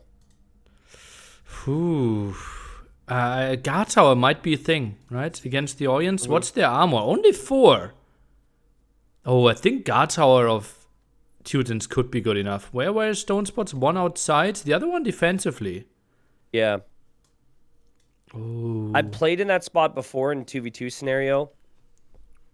It just you feel so helpless when you get castle dropped. Whether it's against Spanish going conquistadors, or Mongols, or Koreans, you just feel so helpless.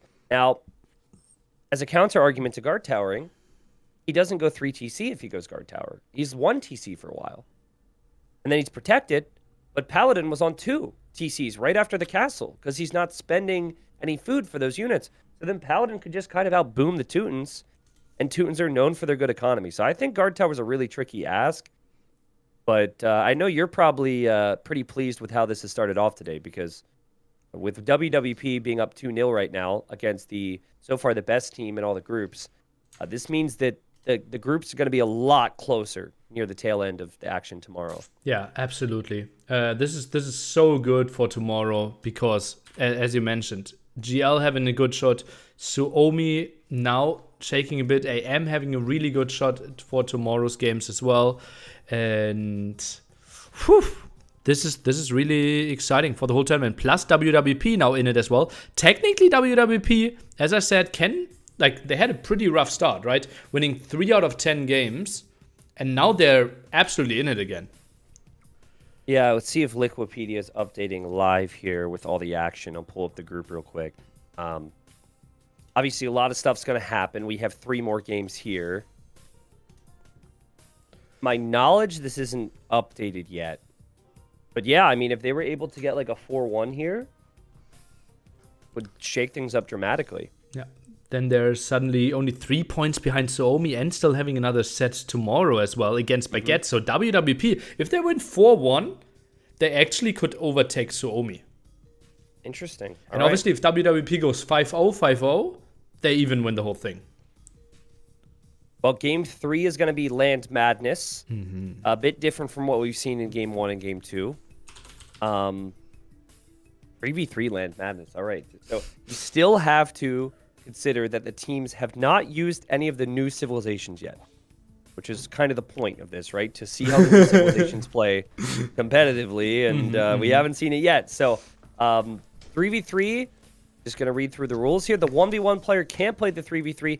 This will be fascinating because that means Yo will not be able to play in Game 3 that's upcoming for White Wolf Palace. And then Velez will not be able to play for Suomi.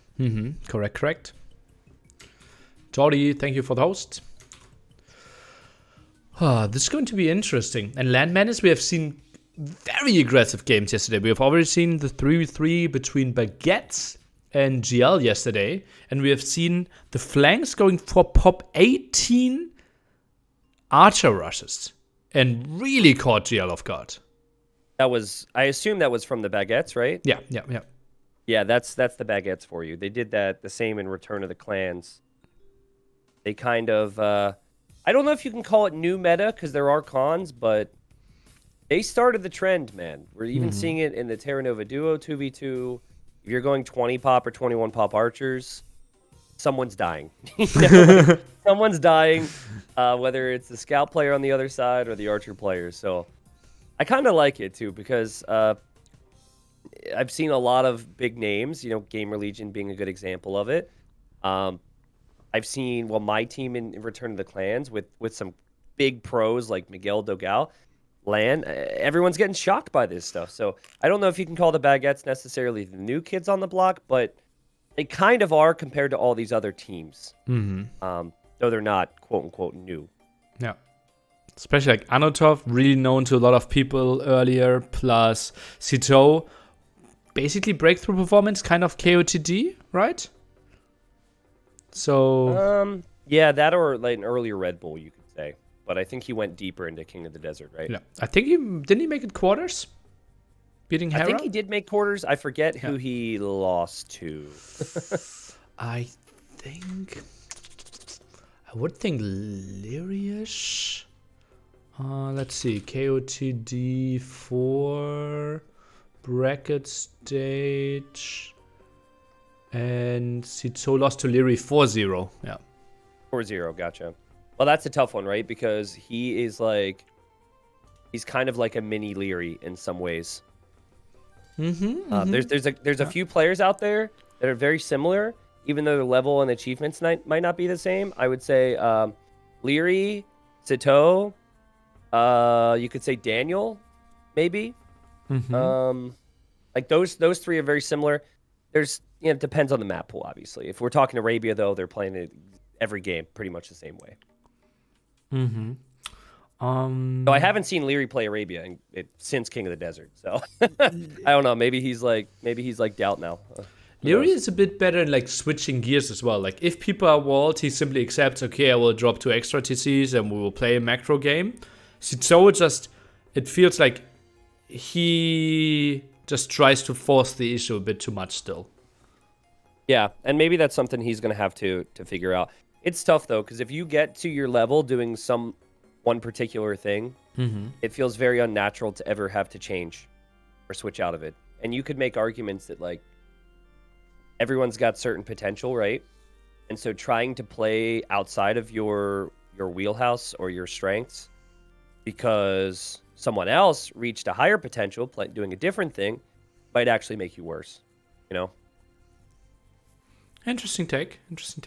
Yeah, like there's obvious examples of that, like Huang. That's an obvious example with Celts and everything.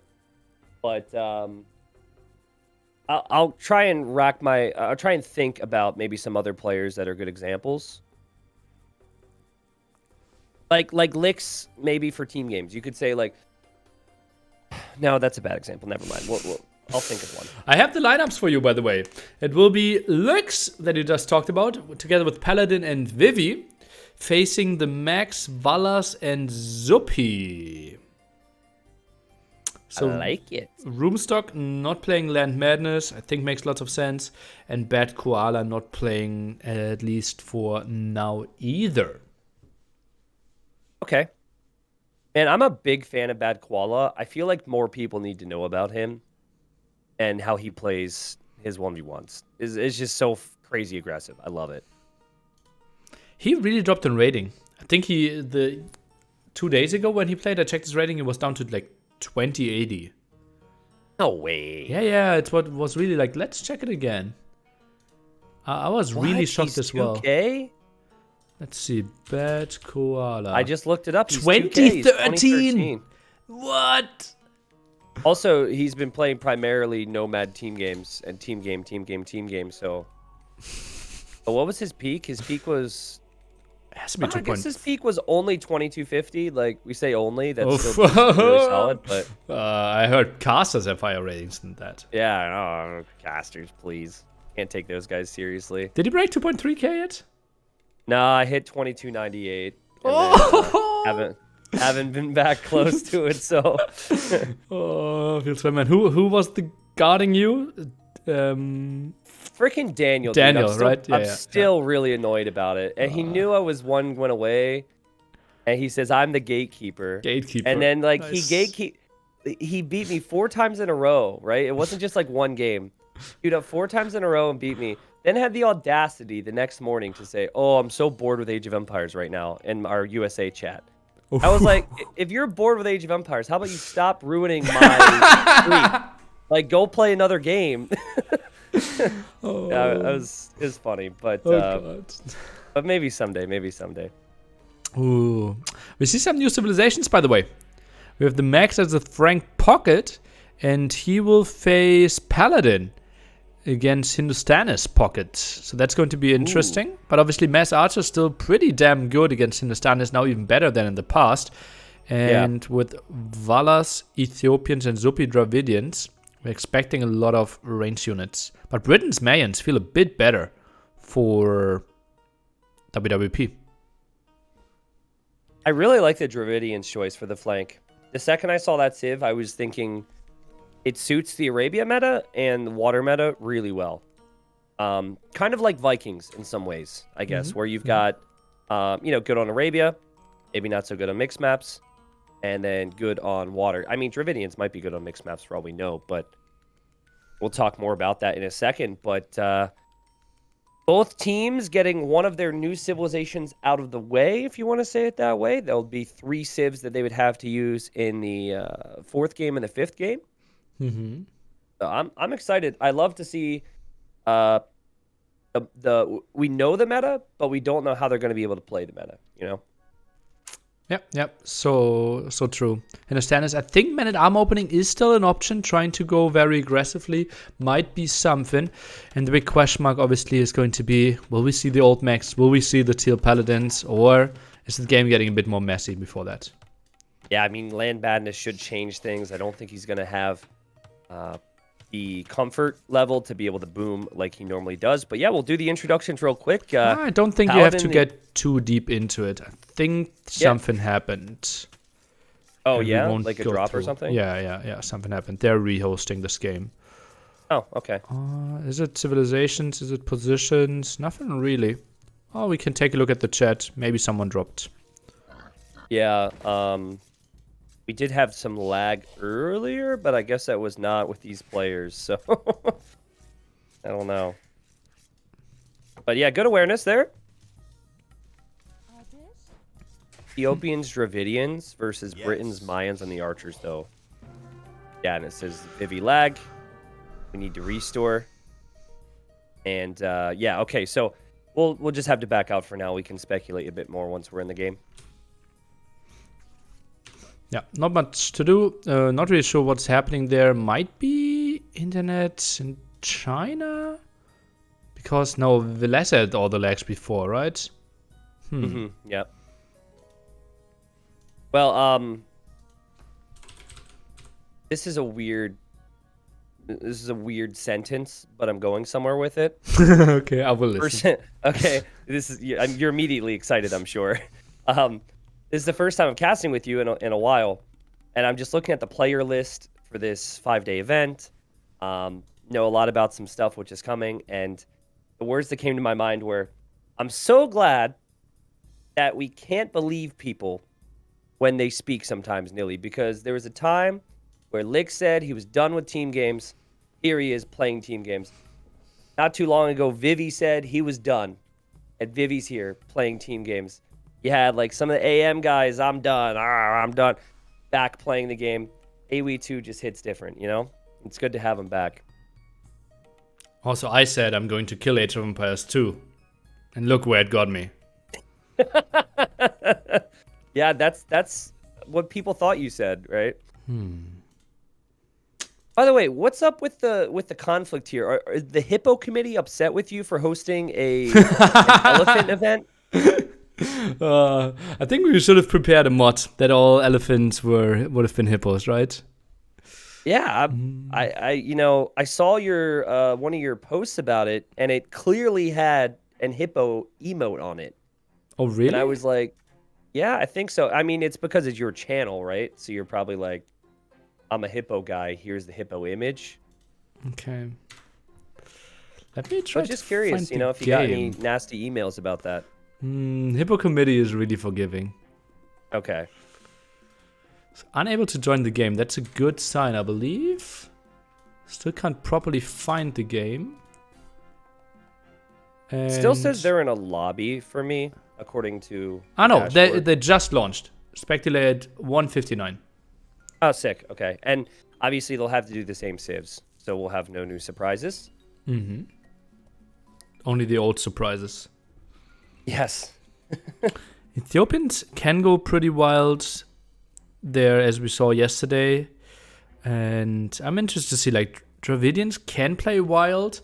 Britain's Mayans, like, will we see those Pop 18, Pop 19 openings again? Or will we see, like, some time ago? But Land Madness, I don't remember really Land Madness in a good team game, right? No, I mean, I don't. I think when I think the difference between the fast ups like 18 or 19 pop versus the alternative, it comes down to wall potential. And Land Madness, you're going to be small walling anyways. So, and you're not going to be able to full wall yourself. So since the flanks are going to be punished by early archer play a bit more due to that fact, I think the only play is to go one lumber camp fast up. But that is my line of thinking, and we've got some seasoned professionals in there who might not agree. I just got a weird message of someone getting something, or like getting someone got really excited about something. And I told them, like, I don't think so. Wait, you just ruined their excitement, basically? I think so. I'm not sure if they were excited, but, like, it's funny, like, when people are, like, reporting some info towards me. And I'm What? That? Really? Is that happen? I feel really bad about that sometimes. I had a guy yesterday who said, T90, what do you think about 15 pop scouts with Khmer? And I immediately came back, like, we were deep in strategy talk. It wasn't like a Lowy the Legends cast. It was like deep, high-level strategy talk. Okay, and okay. I immediately went into like 5 different reasons why that's bad. Oh, no. And this guy was like really proud of it. I didn't know he was doing it, you know? He just asked me.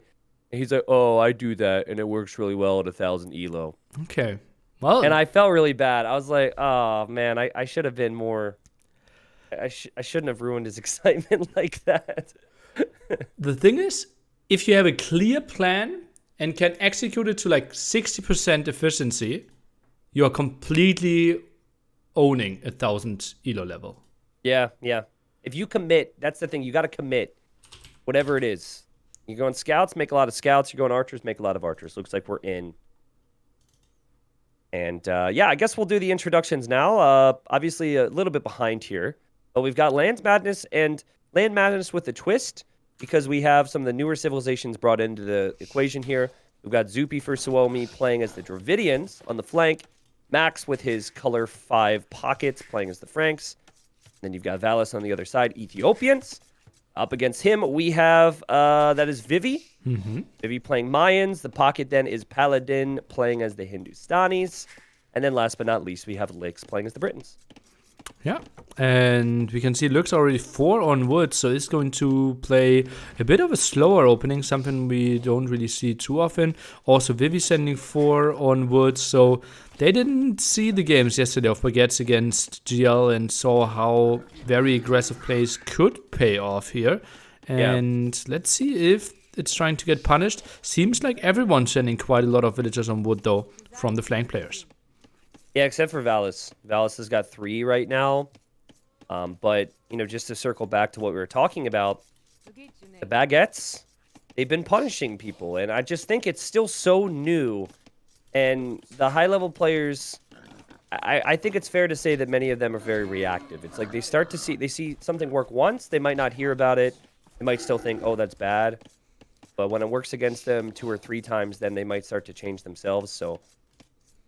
they've got the same approach right now, and I think that's fine. But I do like the 3 on wood approach. I think with Ethiopians, you definitely want to get up fast because you receive more resources too, with the plus 100 food and plus 100 gold. So you can cut some corners there. Well, also plus 200 wood for Zupi if he gets it. Not really sure what his 2 ostrich there doing at the bottom. Is he trying to push some deer now? He's getting another boar, tries to get a better angle of this map, and feels like no one is rushing. So pretty clean play here with only archers at the flank. Yep. I think 4 on wood with Dravidians, though, is still really solid if you go for man-at-arms. I would not like it if you go for archers, because that's way too much on wood for a civ that receives plus 200 wood when you arrive to feudal. But you do need to have 4 on wood if you want to take advantage of the man-at-arm build. Which I think is going to dominate land maps for a bit here. as people try and figure out how the Dravidians work. They get full upgrades on archers. I know there's a unique unit you could talk about, but to me, at least on Arabia, unless the archer meta shifts and crossbow becomes more expensive or things like that, I think 50% off the man-at-arm upgrade combined with plus 200 wood is just so sick for man-at-arm archers. Man-at-arm skirms also an option, right? Because your skirms are shooting faster. So typically you try to defend with archers against those man-at-arms. Not really going to be a good option against Dravidians. So they can really put on some pressure, and Lux, open woodline, and those very open berries might be problematic. What I do like for Lix is that it's easier for him to wall if he thinks of it. So if you look at his houses, and he were to wall from those two houses next to the mill towards the edge of the map, he actually walls off his woodline, he walls off his berries, and then his gold is behind that. And that's something that I've noticed players are walling on Land Madness if they see a situation like that. And you could see a similar thing for Valis on the other side, maybe, where his gold is. Use the edge of the map and wall, because you can't wall in the rock terrain. That doesn't mean you still can't be creative and wall later on. But obviously pretty big investment, and players are really used to walling towards woodlines and needs to, well, get into some creative thinking. And honestly, if you didn't play the Red Bull events, I think you didn't play a lot of Land Madness in the last 2-3 years. Zupi just goes directly underneath Lix's TC. Lix does react, but much later than I think Zupi expected. Bit surprised. Good scouting from Zupi. At least 3 man-at-arm play by Zupi. He's playing Pop 21 plus likely 3 man-at-arms. Oh, he's going to come forward. I think he noticed that both lumber camps are there. Now, he only noticed one, but can you imagine a tower behind that woodline? That would be really good after fletching. Yeah, absolutely. Maybe even before fletching, right? He's going to punish the left-hand side anyways, but yeah, certainly will get all the control. This is a really fortunate wood generation for Lix, though, that you can't really go through the wood line at the edge of the map. Lix is very slow at the moment. He's got 3 idols on his wood line. He's got an idol on his gold. Like, he's clearly not shift queuing his villagers back to where they need to be. And now he's going to get towered, which I think he'll see. No, he doesn't see it! What? He doesn't see that! How does he... And also, how does he making the tower there? Feels like... Aren't you not supposed to be able to build on that? Ah, you can't. I think it's like 1 tile away? I'm not really sure. No, because he placed Palisade foundations right behind it. What? That's very weird to me. Like that... Okay, the tower's fine, but the Palisade walls, there should be no way you build there. I'm a bit surprised as well. Yeah. If he builds something behind there, I think it's a bug map. Yeah, I guess we'll see. Lix is hoping that he will be able to, so they could call a re here off of admin re or something. But yeah, I mean, he gets destroyed there. Also, the berries get hit, so he's down 2 villagers, maybe 3 if I miss something. And Max is also coming over here with support. Meanwhile, on the other side, we've got 2 ranges for Vivi. He's just kind of waiting it out as Valis is going to move forward. So all the action has been on this side. Okay, all the scouts indeed by the Max. And where's Paladin? He walled quite a bit on this map, and he is walling till the edge of the map like you wanted to see. And he can't wall between the palisade and the stable. Yeah, so I guess it's just 1 tile, but it's just really hard to tell based on what it looks like where that is. Yeah, it looks like there's another palisade there for Zupi, which shows that behind the tower he's not able to wall, but... Man, did he check that? Like, I would have never wanted to tower there. Yeah. But he must have checked it and took advantage of it big time. Tricky stuff. Vivi defending quite nicely against Valas here. And seems fly, double archer range. Lots of villagers on gold there in the back already. And... let's see where the Max can find some damage next to the town center of Paladin right now. Yeah, and he's going to see this and be like, wait, what? Like, he had the audacity to do this, but he didn't wall in front of the TC. And he runs right by, and these are Frankish scouts, and Max, no hesitation, goes in for the villagers. Should get at least 1 here, if not more, as he'll continue to run around. Well played from him. The wall's not working out for Paladin because the man-at-arms and archers arrive as well. And Suomi's looking strong right now.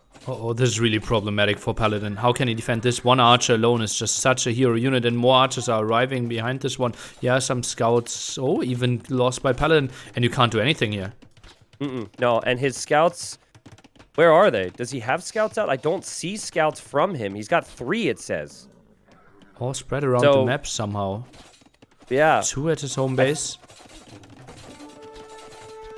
Also, Lix is like 5 vills behind because of the TC idle time. After losing the berries, he didn't have the food, and that is a nasty tower to have to place. He needs to place it because he needs to free up his wood line, but my goodness, is that rough. Oh, and might even lose some more villagers. The Max is committing, but it seems like he can't really find the kills. But that tower might not go up.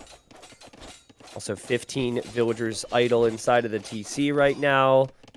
Yo is probably watching like, oh man, oh, he's thank opening. God I won the first game. Did you just open the walls?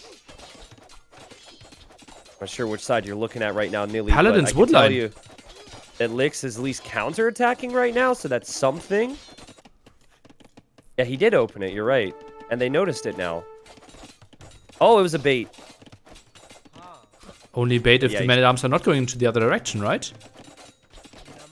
Oh, true. Yeah, he's just worst dead. bait like, ever. It's like choose your way of death here. Do you want to die to the archers and have it be a slow death, or do you want to die to scouts or men-at-arms? You have 3 choices here, and very rarely do you have a choice. So if we're going to put a positive spin on this one, this is good for Paladin. Still not the biggest losses. I think he loses 3. Could have been even more, but yeah, there's still 4 trapped villagers. That's looking so bad for him. 27 villagers now, and more dying at the top as well. Yeah, and Vivi, the fact that Vivi has to come over to save him is bad because that means that Vivi's not doing any damage to the other flank. Ideally, Vivi would have gone over and be killing Valis right now, and then maybe Lix could continue doing what he's doing against Zupi. And credit to Lix, he's actually brought it back on this side. Like, he's doing an incredible job. Oh. Vivi is going to clear this up, and maybe if Vivi can keep his archer number high enough, maybe if Lix can continue his pressure against Zupi, maybe there is still a chance, but Max is on the way to Castle Age now. After how many scouts? Max, he lost 3 units, so he built 10 scouts and is up to Castle Age around 1730? Pretty sick. Yeah, also, I don't think he took any additional berries, which is an option but on Vala's in the woodline of Vivi any second now. No reaction. Gray units! I think Vivi knew it was coming here, Nilly, because he pulled away from the berries, but for some reason, he's probably sending his army back, and he just didn't have the time, and he didn't get the villagers out of here. These are Ethiopian archers, so they do fire faster, and Vivi's going to try and trap them here. Not sure that means good things for him, though. Like, I think he loses all these archers. But yeah, what a tough map to play as the archer player, right? You want to wall up. I think this brings us back to our earlier conversation about how you need to play this map, and it's going to have to be aggressive every step of the way.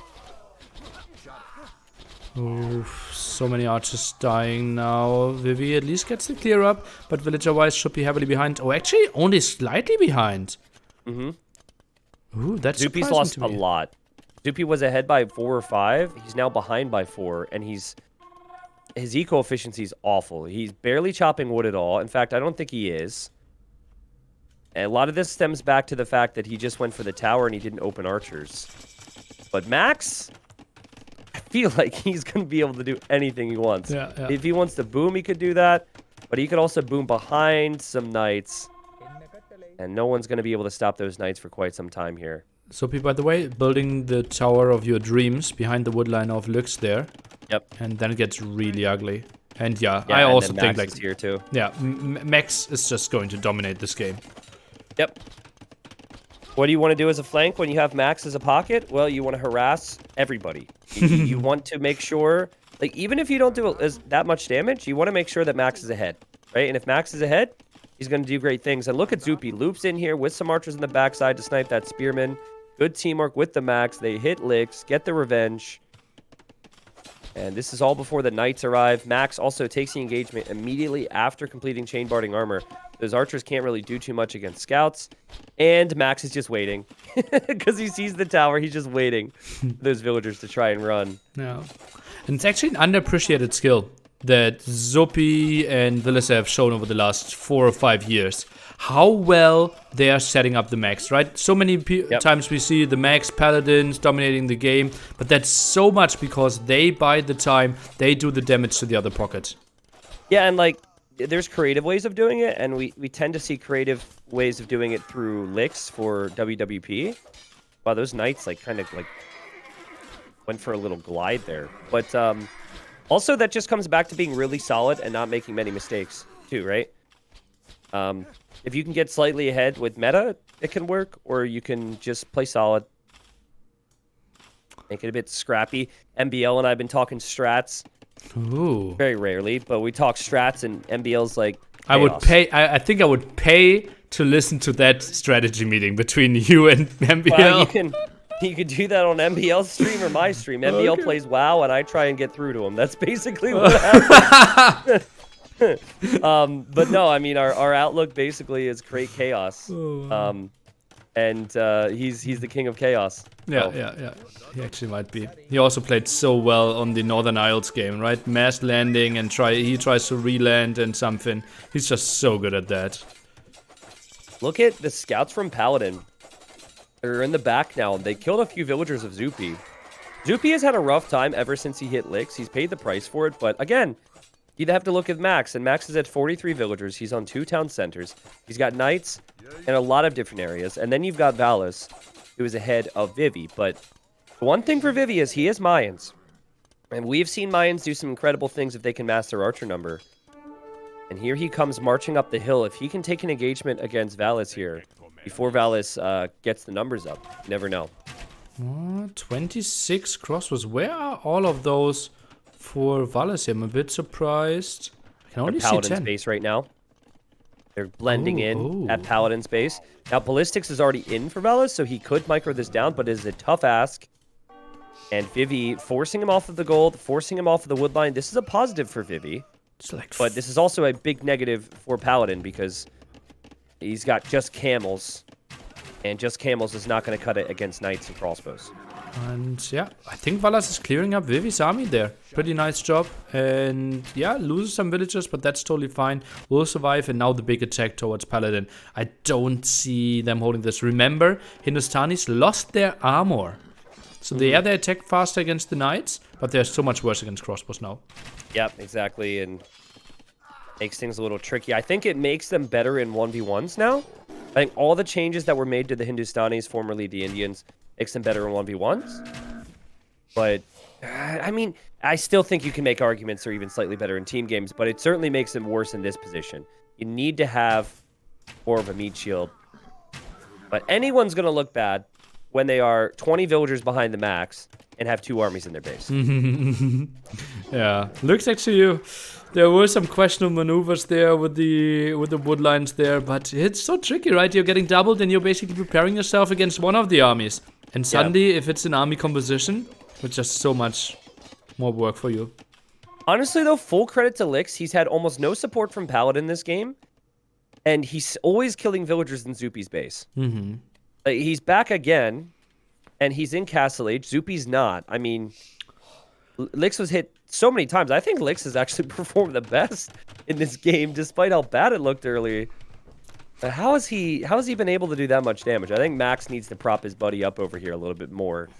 Well, Zupi just sent all his first army over to the pocket, right? And then Lux, he saw the lumber camp, or like lost a lot of control there. But did he lose a lot of villagers? Not really, but now he's starting to lose a lot of villagers.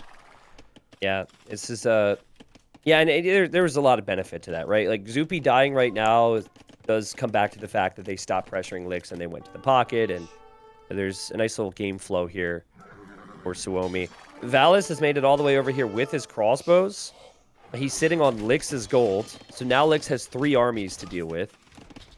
And the other players are just going to recover. And this is where Vivi, I think, is the only way they could possibly come back. He needs to have like 30, 40, 50 crossbows, fast imp territory. But it doesn't look like he's necessarily outpacing Valis with production. Yeah, he has 20 crossbows right now, 10 in his own base trying to defend against Valas, and 10 in the center of the map. I don't see that one being too efficient, so feels unlikely that Vivi can actually rock the game here. Yeah. 70 villagers, or excuse me, 69 villagers for Max. And that's only going to climb because he has more town centers than every other player on the other team. And he's also been untouched. And Frankish economy's no joke. Mm-hmm. So I think this is at a point where you could see, oh, he already has the final attack. Yeah, I was going to say just like the final attack and then an extra stable, and then you can just start taking out someone's TCs on the flank. Yeah, he also, like, the mobility is obviously so nice. Now just runs home, waits for some crossbows, for Valas to join the party, and then I think they will take a big fight, and I think Vivi should lose a lot of villagers here because Knights should just dominate him. Exactly. I mean, good job from Vivi to try and get some damage in on Max, but I mean, it does feel a little out of place. I'm sure because it's out of place, it will surprise Max to some degree, but he'll react and he'll deal with that. Okay, we'll find some kills for Will, some Monk, some Idle Time should Force. Go to Vivi. Wow, I'm surprised. I thought Max would just take that as an invitation to go directly to Vivi and just to kill him. Vivi would die to those knights, but they're actually kind of scared here. Wow. Of WWP, and they're reacting. I'm surprised as well. Is maybe the Max not having any gold income anymore? No, he still has 2 small gold mines left, so I think could have been an option. Now outposts himself. This is weird. Those are weird outposts. Like, you kind of know the army's over here anyways. And yeah, they're coming home, Nilly. I mean, we're probably going to see defensive castles for Max soon. He has been saving up some stone. Actually, he's not really saving it, but he has been on stone for a bit. Buying some more now for another TC, but there's a chance for WWP they could do it because they have forced Suomi to react like this. Okay, yeah, that's certainly a questionable move there, sending all the army back. And now we will have a fight that will be like one of the most one-sided fights we will ever see. And that's simply an indicator that maybe the pullback was an overreaction.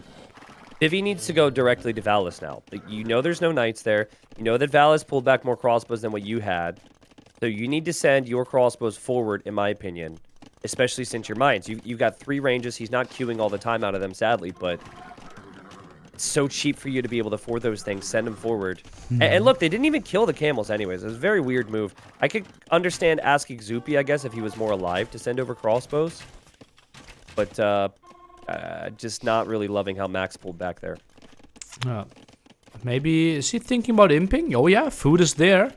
Gold pretty soon as well. Then probably defensive castle tries to go for chivalry. And look at that, Vivi is up to imp as well and gets a defensive castle up.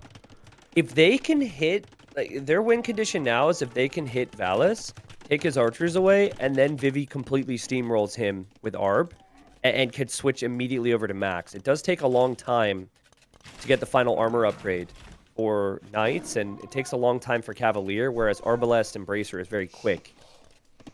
So it felt like this was GG for a while, but there's still a chance here for WWP. Walking distance makes it tricky. Lux now loses all his crossbows against the Knights in the center. Still surprised that Max still didn't click up. Has the resource for quite some time now. Uses the market. Finally goes on the way to Imperial Age. And that was a big clear up. Plus 30, let's say plus 25 military and plus 40 villagers for Suomi still. Yep. Still feels like they should win this game. The only way that they don't win this game is if Vivi outplays Valis and somehow hits the Max early. But man, Max does have a lot of eco. Max has a lot of knights. And there should be no question of if he's going to get gold or not at this point. There's no army in his base. He's moved all around. Lix could be in trouble, actually. Lix just lost that whole army, and he's got, like, nothing to defend from these knights. So for some people that sometimes don't know everything about Capture Age, the red and the yellow bar at the top actually tell you a lot about the resources, right? Because that full bar at the top is 1,000 food. The yellow bar is 800 gold. So basically, if the bar is full, you can advance to the next age. Valis has the same Vil count. He's got a very similar army number.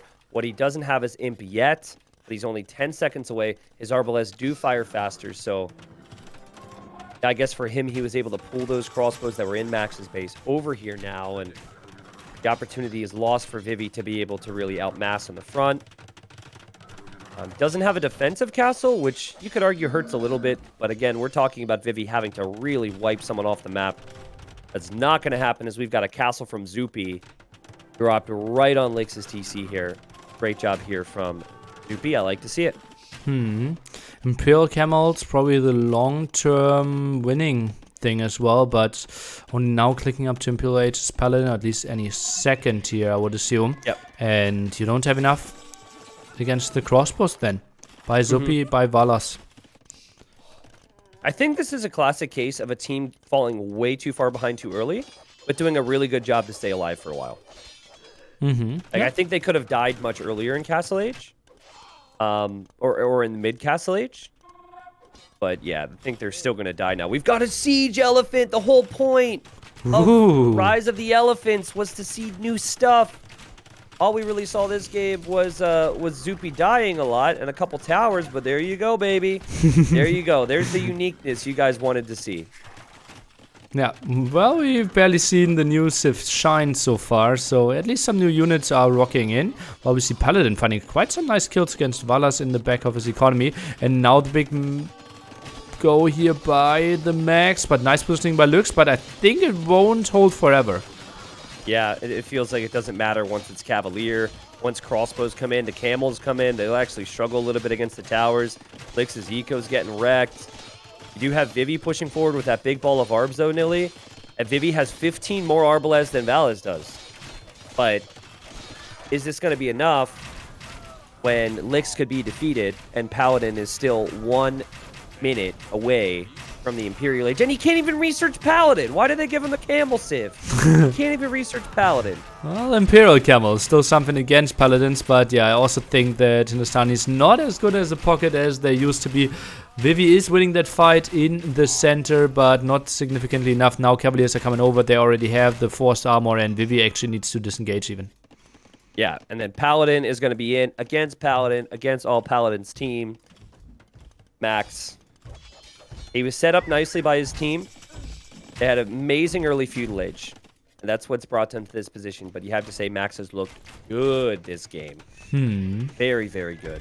Yeah, obviously the easy setup, right? First to Castle Age, the only one that never got really hit at home till like mid Castle Age, and then Frank's eco just shining so much. So, pretty sweet play by him, and obviously he's the one who just gets the resource on the map. Yeah, and he's going to get coinage now, and he's going to share the love. And probably say, Zoopy, add some town centers, are going to give you food. You need more than 75 villagers. I'm going to get you where you need to be. Oh, takes the fight against the camels before they can be heavy camels. So, needs to run here, Mr. Paladin, facing the Paladins. And now the left-hand side, Max is pushing in. He's playing the game of his dreams. Yeah, exactly. He's got castles everywhere, faster production speed for the Franks, on the stables, even getting all the way to banking now, so we can send more and more resources without there being any resources lost with the transactions. And this definitely feels over 415 team population versus 300. WWP are known for holding on for a while, but normally right after we say those things, Nilly, they do resign. And now, of course, they haven't resigned, so they're still going. Well, yeah, they especially in team game tournaments, we have seen them stay on for quite some time, and even like random rank games, they really like to test till the edge. Maybe they still ask the full dojo chat, and they don't resign till everyone agrees that it's time to go into the next game. Yeah, maybe the flanks are waiting for Imperial Camel to come in, and they don't know that it hasn't been clicked yet. They're like, we got to see how strong this is, so let's just wait and see. And there's no world where Paladin can actually get there, because he has to nonstop produce here to keep them even where they're at, so there's no way he'll have the resources floating. And the arbs for Valas come over, and this is where the camels are going to struggle. Just like the camels struggled in Castle Age, these camels are going to struggle here, because still, camels, good against knights, good against paladins, not good against archers. Yeah, and now the Max just spreads all his paladins wherever he wants to and finds so many kills. Now I really want to see, like, the eco KD of the Max should be pretty crazy, right? And he lost like 5 villagers in this game, I think. He killed 63, lost 13. Okay, not bad. Not bad at all. And there goes Zoopy on the way to the Imperial Age. And you have Licks still stuck in the Castle Age, losing his town centers, lost control. His army doesn't contribute anything right now, unless he's raiding perhaps, but it would die to Paladin, die to Arbits out there. They'd be trying his best at 34. I think what we need to see, and we're seeing it now, is we need to see a siege push from Valis.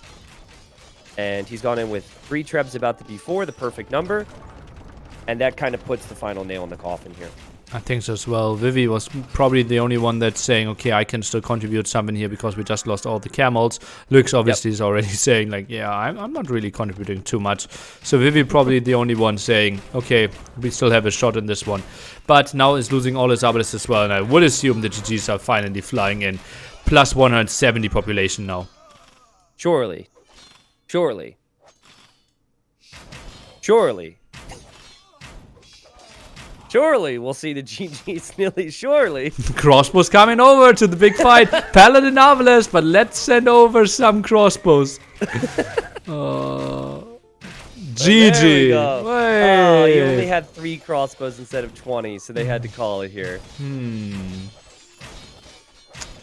Okay, GG's called. And while Suomi gets one back nearly, this was hugely important to them. They came into the day being ahead after all the sets over the last 3 days.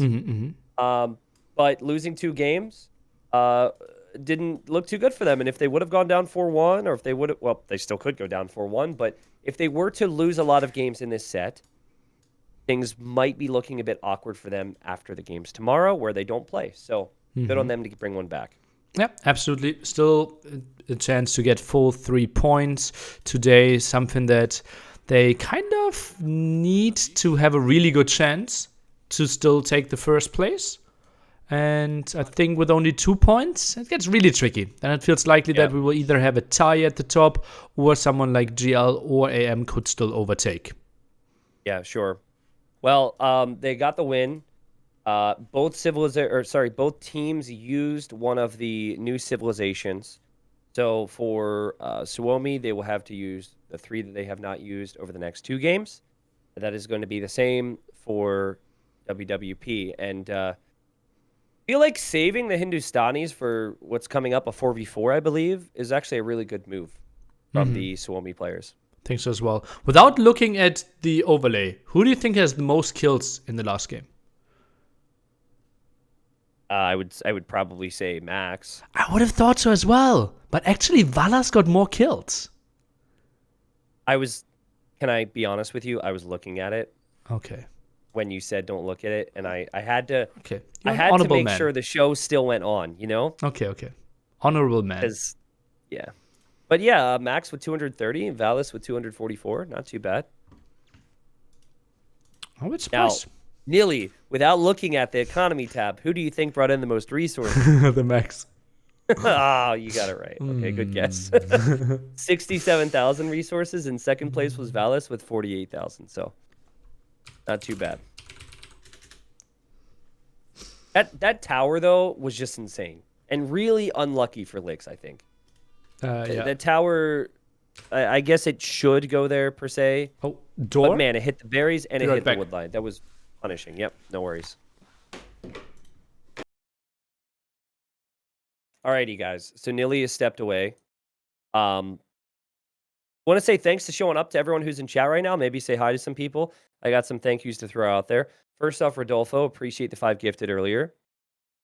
Hello, Ali. Hello, Petro. I'm going to update the score. No worries there. It's been a fun cast so far. The games have been solid. Can't complain. I think my favorite, if you missed it, was probably the 2v2 thus far. Actually, the 1v1 was pretty special in its own ways as well. We'll have a 4v4. Wait, am I not muted right now? I don't think I'm muted on Nilly's side. Oh.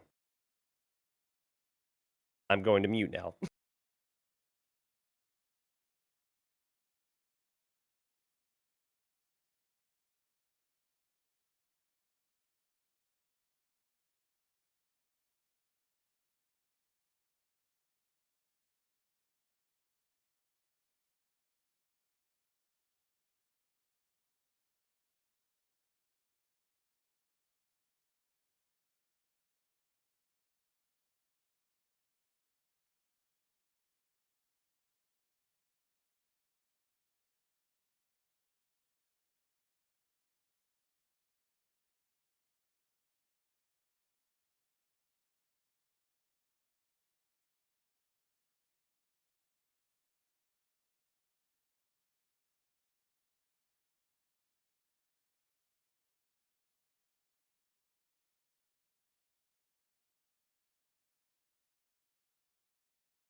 Okay, seems like T90 was gone as well. Thought he would fill the show. Maybe he muted himself. Ah, yeah, he just muted himself. Frontline game, let's go. Yeah, going to be interesting.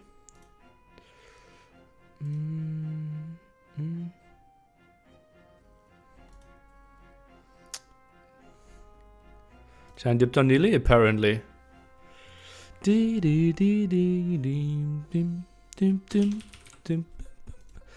So Frontline, really excited to see that one.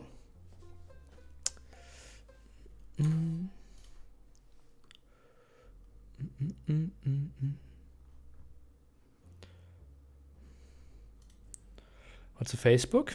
Streaming platform. Jan muted, indeed. Casting with Jan together is so good. Yeah, he is doing a great job. Every time someone gives me a sub, I feel inclined to watch the stream, so I don't let the sub go to waste. That's a good way. I should give more subs to generate more viewers. We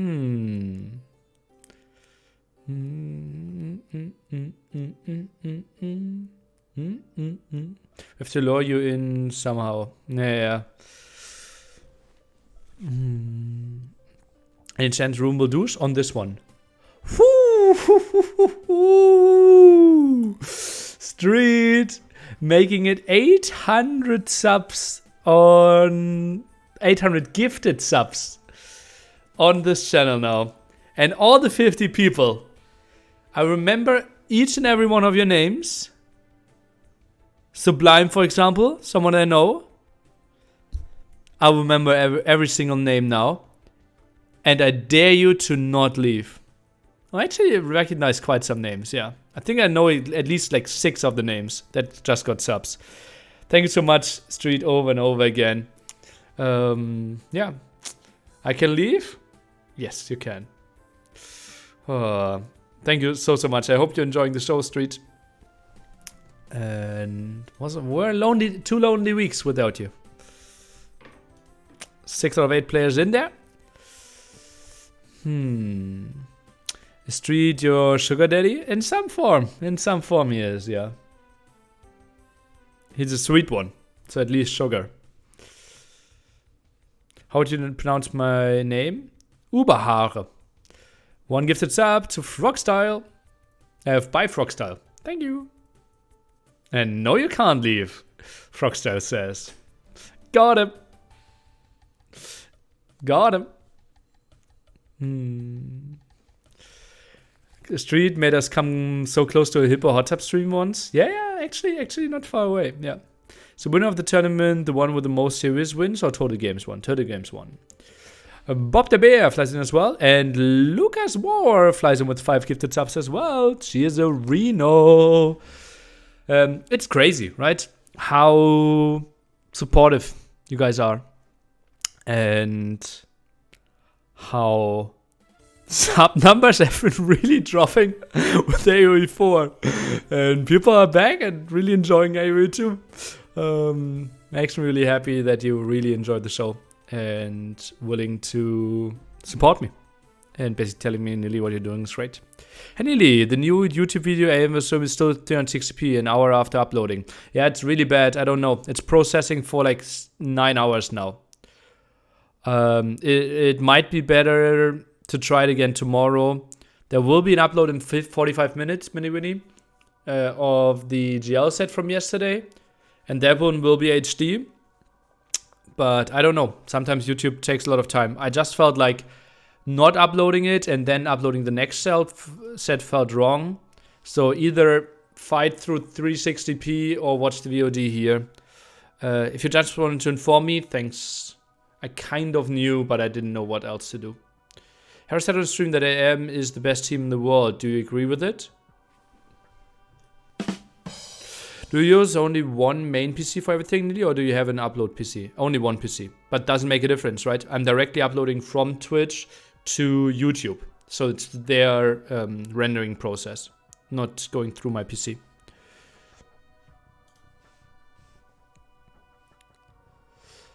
AM the best team? It's close, it's close. Let's see, we will find out tomorrow, right? Hera's statement will be put to the test tomorrow.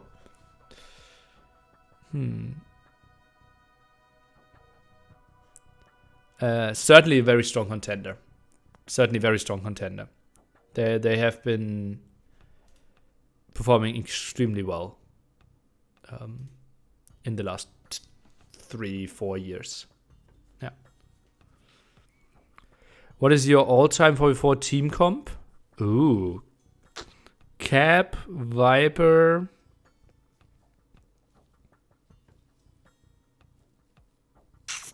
Probably Doubt. And probably Chris. Yeah. Yeah. Or maybe just throw in Leary. Maybe Leary, Cap, Doubt, Viper. Yeah. Leary doesn't make the flank. Well, there are some maps where you don't have a flank, right? But yeah, I would change Chris with Leary, yeah. Okay. I just want to say 8 out of 8 players in there, but Centurio made it in there. Not a single ranked game. Unlikely that that's the player that Finland is trying to send. How good would Rio be in peak in 2015 right now? Well, the game really evolved. Like, if he didn't evolve, he would not be top 50. But he was like really, really good top 2015. Arguably top 3.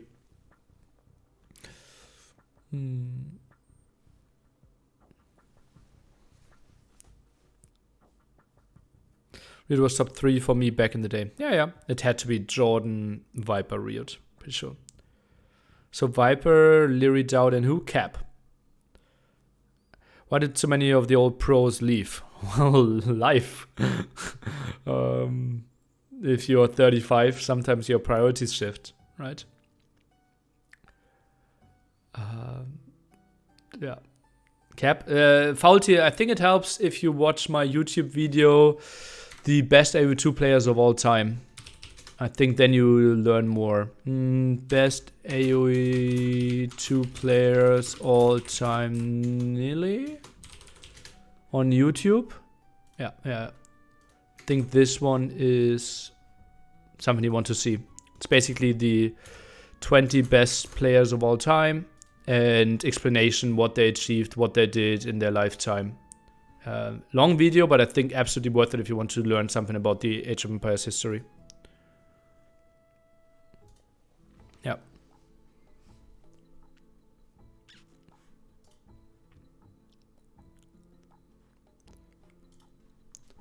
Okay, Zuppy joined.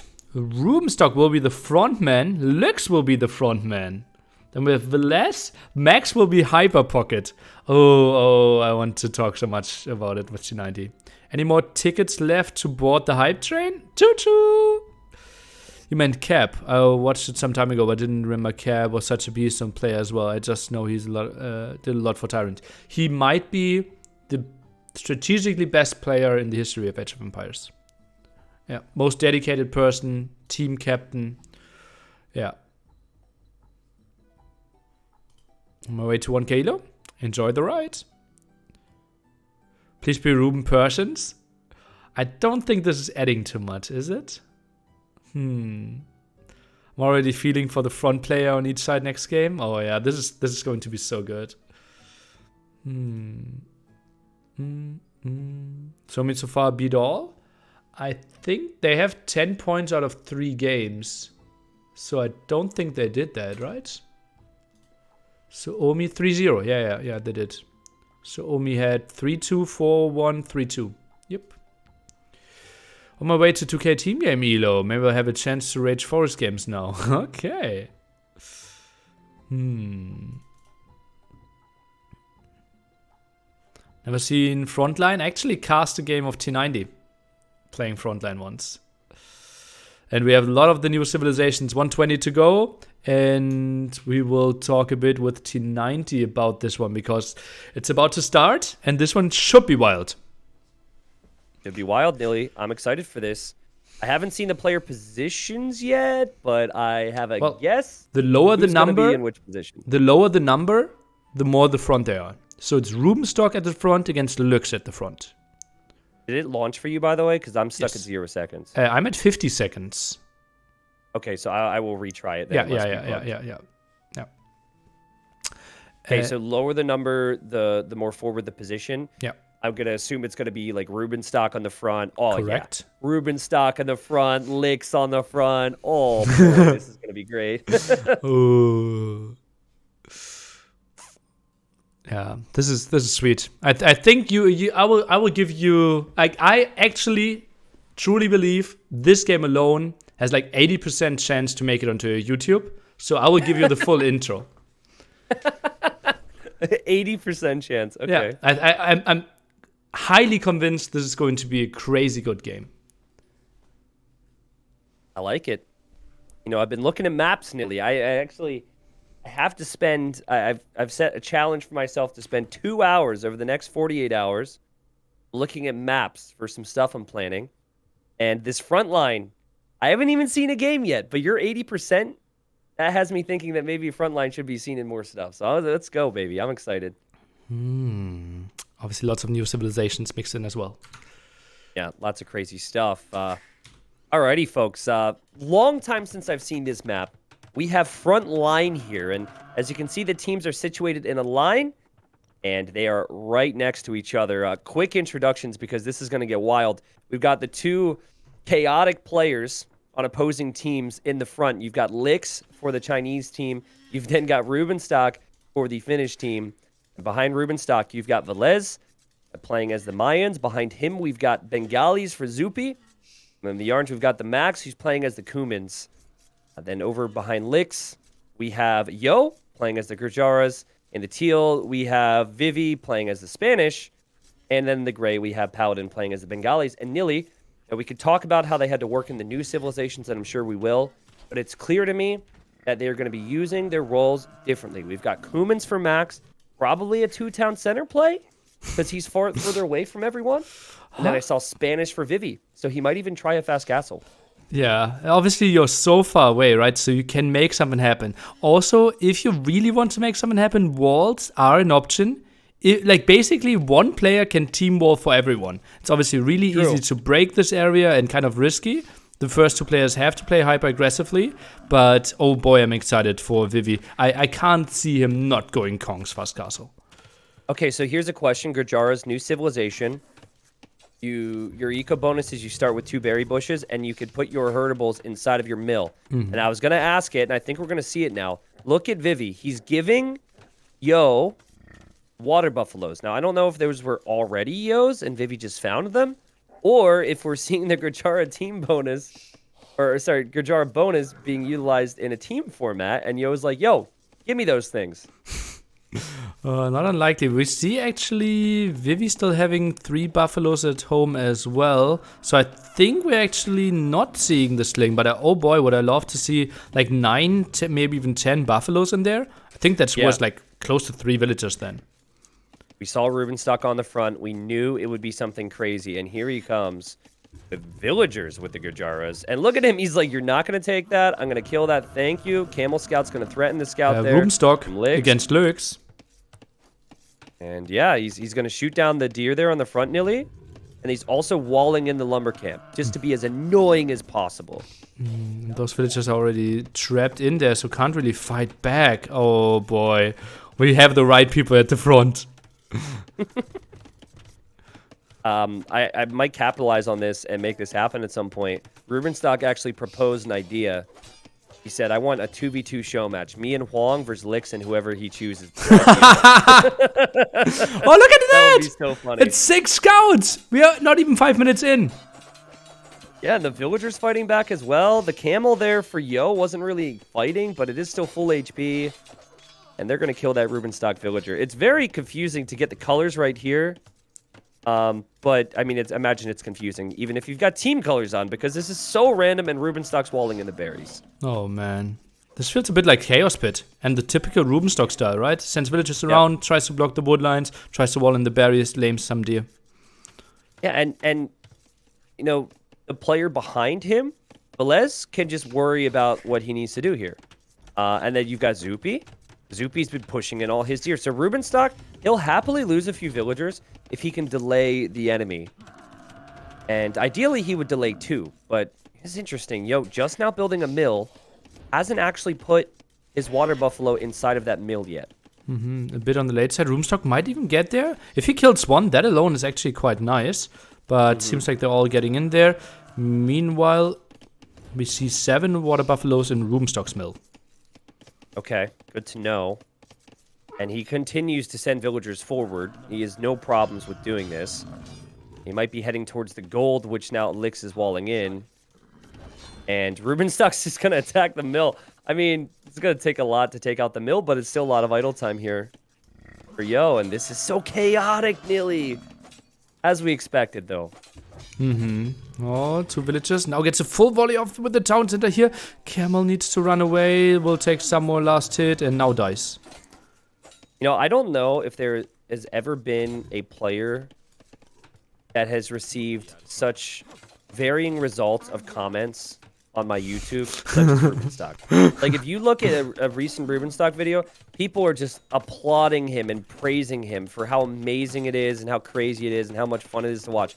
And then there's, like, the other half who are just like, this is so anti-Age of Empires. This is so bad. I hate it. Even with, like, the cubes, MBL is commenting on your YouTube videos? Like, it's just so funny to me. And I'm sure I played against Rubenstock before. It's not fun, but it does make the game very entertaining, at the very least. Oh, man. Holds more villagers. Well, look at Max. Second TC on the back. We got to, like, go through these guys, see what they're doing. I don't know what Zoopy's up to. Zoopy's going to go scouts, maybe, and then we're going to have archers for Velez, it looks like. Yo, relatively delayed here. Actually, Pop 20 still goes through. Vivi, obviously with the population, we know that he's playing fast castle. And Roomstock, he's pulling more villagers. I don't think this TC will be for too long. He's going to TC drop here with Gurjaras? There's no bonus here, guys. There's no bonus. And he's going to delete his TC. Can he fit it in here? He wants to build it elsewhere. And Lick sees it. And this foundation was blocked for a moment, but now it's no longer blocked, but there's only 5 villagers there. Licks, make a gate. Don't let these villagers through. Quick wall it. This is insane. I don't know if this is a good idea, to be honest. I think Lux didn't have enough wood for the gate. He's only now at 45 and villagers have been dropping off. I think he was waiting for it, but you see, that should go up. Zoopy's got a scout there. TC will go up. It denies the gold. It denies the wood. And if that also ranges the TC for Lix, this is awful for Lix. Because he can't take wood, he can't take gold, and he could actually lose his TC. And him going to Feudal Age to go archers isn't really going to be a reality. I mean, he's going to have 2. But imagine him being wide open if the enemy comes in here with scouts pretty soon. This is so bad. Meanwhile, the Max... just the most peaceful game ever. Just double TC. Not a single unit in sight. I really wonder. So I've met actually all of the Finnish players, and they all have pretty similar personalities. And then there's Rubenstock, who's like a lot more talkative, a lot more like. Not that the others aren't energetic, but Rubenstock, he's the type of guy that you would expect to drop TCs on people. And I always wonder if he's like laughing right now while the others are quiet and focused. You know, he's like, "Oh, I douched him. He didn't get the walls down." Like, I don't know, but I'll tell you what, it's really important right now that Velez and Zoopy take advantage of the fact that Lix can't make archers consistently. Well, they've got to push forward here, and it looks like they're about to. Yeah, and this is quite ambitious by Lux that he's already out, but has fletching. Well, we don't have fletching for Villager, only now the archer range finishing. Not a lot of food in the bank for him. Goes for the deer at the side, and behind this, look at that! The Roomstock is walling in his own mill! He's like, I don't want to lose. I don't want to lose the water buffaloes. Oh my god. Oh, Rubenstock, he just thinks a little differently than you and I, Nilly. Like, I would never do that. And to be honest, you should expect that you're going to not have any issues there because of the production from Velez and because of the production from Zupi, but he just wanted to be certain. And look at him now. He has a TC, and he's got 8 more villagers than Lix does. And despite there being scouts and archers out, he's not too scared to run out. Wow. Lix is going to have big problems. Man, this guy's just insane. What Finland are able to do behind Rubenstock's pressure is just a work of art, man. Now trying to get another TC up. Villagers, relatively though. Oh, we'll find some more kills. And we're down to 17 villagers here 50 minutes into the game. Okay, there's going to be another TC. Guess where it's going to go. Guess where it's going to go. Rubenstock's still in Dark Age. He deletes it. He's going to drop it on Yo next. Meanwhile, Max is full boom. Now that TC, it should go up, and he knows it.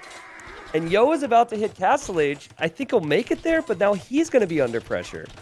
Ooh, what about a douche? You already had a douche. Yeah, we had one douche. But what about a second douche? Billy, can we talk about the villager that's walled in next to Yo's mill right now, attacking it? He wants to take out the mill if and he gets take the hunt. Yeah, if he gets all those buffaloes, that's crazy food eco for him, right? He goes for it! He would need another mill, I think, because he can't actually fit. No, he's already deleted a gap at home. What the? You know it's coming, but you just can't stop it. And now he just builds the mill there. Yep, build a mill right next to it. He's like, thank you very much. Those are my water buffaloes. Yeah, he'll actually build it in the exact same spot. Now, the player we haven't talked about in a while is Vivi. Vivi, in the Castle Age now, is making Conquistadors, which is what we expected from him. Keep in mind, Rubenstock's in Dark Age, right? So his whole mindset here is just to delay the others so his team can carry. Max has 50 villagers. He's about to be in Castle Age, and he's going to be coming forward soon. Somi's 40 pop ahead. 40 pop ahead. How is that even a thing? Well, it will change a little bit, right? Because the archers for Velez are going down. And there's always a chance that Conquistador Mangonel could take out the TC from Rubenstock, and Rubenstock could lose 20 pop. Also, wait for him to steal farms. I don't know if he's intentionally sending the vills out like this, but he will steal farms at times.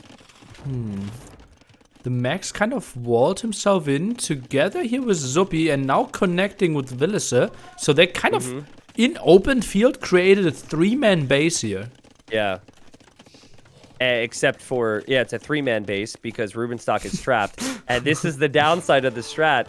And it was looking so amazing for Rubenstock. But his teammates weren't able to follow through as much. And Vivi's boom into Conks. I mean, it's one of the best units you can get. And I think Rubenstock's going to have some big problems here. He needs the support from Max. Where is it? I have not seen Max arrive here yet. By the way, what was Paladin doing? He was just slinging behind this one, right? Paladin sent resources to Lux. So you can sling with those tournament settings towards players that are in the same age as you or lower. So he's not allowed to sling Vivi right now, for example. Oh, so that explains some things, because we haven't seen a lot from him. It has actually been popping up, but I've been too focused on water buffaloes and TCs. Rubenstock's underneath Lix's TC right now. Like, this is falling flat. And he is essentially out of the game right now. He's out of the game. This is a big problem for him. His teammates need to carry this. He's sending the water buffaloes home. The migration of the water buffaloes. Oh, and he's gonna ask if he can get the other 2 there. That's actually really important for him, because when he makes his new TC, wherever he makes his new TC, he's not gonna have much food income beyond what's in his mills. Oh, and the scout. That's like the scout is killing like 3 villagers if he walks past it. Yeah, and Nilly, I'm currently looking at the knights from Max. Max had denied a wall earlier from Paladin. He's now found the farms for Paladin in the back. Paladin has no defense for that. He also just got knights in on Lix. So now you're starting to see the 64 villager economy for the Max pay off. And yeah, where is the TC? He doesn't have the resources for a TC. He doesn't have the stone or the wood for a TC, Rubenstock. Well, he already invested all the stone into his prior TCs, right? Yeah. Where it mattered, I guess, right? But no one is really on stone, right? Look at that. Villager could send 100, but that's not enough for a full TC because he already have to pay tax. And Max and Zuppy, they're out of stone. And look at the conks now for Vivi. Vivi's played this really well. Granted, he was untouched, right? But the Conquistadors running into some TC fire. Now, they're an insane unit, right? They'll kill so much, but they also cost a lot more than the crossbows here for the Mayan player. And so Velez is hoping to deal with this. And I think he will deal with this once Ballistics is in. But it's not all he has, Nilly. He's going forward with crossbows now. And imagine being Licks. You know, you've been TC dropped. You're about to make it to Castle Age, and you're feeling good. And now you've got Knights and crossbows on you. Does not feel good. Not going to be the most pretty thing ever. And, well, he still has to accept, like, wow, my opponent has 370 score, 23 minutes into the game, and lost 2 town centers. Like, I can't be behind Rubenstock here. But, like, this is Rubenstock, you know, if you want to make a sports comparison, like, he's the guy who has, like, awful stats, right? But his teammates all have amazing stats and get all the big contracts and moved all the best teams. Rubenstock's just doing the work for his team, and that's kind of the whole outlook. I think he also has... He kind of enjoys it. I think if you were to ask him, it'd probably be 50-50. He enjoys it, and it's good for the team. But I'm looking at the populations right now, and Suomi still has a massive pop lead when freaking Rubenstock's at 8 pop. He's at 8 population. 3 more on the queue. Coinage now coming in for Zuppy, so maybe wants to help a bit there. But also Zuppy could sling, right? We could see a sling towards the Max here, or towards Villice, trying to get him towards Imp. Maybe. Yeah, I mean, it's interesting you pointed that out. So again, just to restate it, you can send people the resources if they're below you in age or the same age as you, correct? Mm-hmm, correct. Okay, so ideally, like, at this point, they send 0 resources to Rubenstock because he's got like 13 water buffalo. That's enough. He's fine. But yeah, maybe get one of your teammates to the Imperial Age, especially the Archer player. Yeah, could be something. Lurks now with the defensive castle though, holding for quite some time. Now we are stonewalling up, and this game, although we had a crazy opening, kind of starts to stabilize. Yeah, it does stabilize a bit. Big shots there for Yo. Not shots you would expect there, but Velez, I'm sure, is distracted. And it's the conks that really can get out of hand. And look at Zuppy here. He saw this. He knew this could happen. But yeah, they're going to have to bail. Man, those conquistadors are so fast. And they can kill you if you're not around with army. And you need a lot of crossbows to deal with that. And you know that Vivi was in this position a lot of times. Yeah, yep. Going for conks. He's also double castle conks. Like, he is not booming. He's double castle conk. This is an all-in from him. And so with that in mind, I think they need to do significant damage with this before the archer players can get to Arbalest. Zuppy now slinging Villice. And Paladin, also lots of resources. Paladin on the way to Imp? No, he just sent full resources to Yo. 1k food, 800 gold. To get Yo to the Imperial Age. Interesting, right? I mean, I'd have to see a lot more games with it, by the way. I actually like the slinging rules here. It's interesting because I feel like if you were not allow sling until the Imperial Age, certain players just would not be able to contribute at all right now. And, like, you can kind of contribute in your own unique ways. Now, we are going to see the Mayan player get to Arbalest. Max, oh, with the house, I think it's worth it. Just to keep the units out. Max making camels now, and they definitely want to take care of those conks. But how are they going to kill Velez before he gets to Arbalest? That's just not a possibility here. I think it's full Gojara play. And what are they going for? Gojara's the one with the Shiramcha riders? Hey, yeah, he made some earlier. The unit is I'd say a little untested versus Arbalest. I've seen it versus crossbows mixed in. I'm still not hugely convinced it's the strongest thing ever. It certainly doesn't feel like it'd be strong as a standalone army. And all the conks for Vivi in the front. Getting caught out. I think they're continually surprised by how many crossbows Velez has. He's got 50. Wow, 50 is a really solid number. And conks in the back were also microed, running away there. People are continuing to expand a bit more. And Zuppy can't finish this team wall, or can he? Looks like he will finish the wall on the left-hand side, and therefore the TC is denied. That's a funny TC for poor Licks. It's funny because I bet you if they would have saw Persians from Rubenstock, they would have known it would be a TC drop.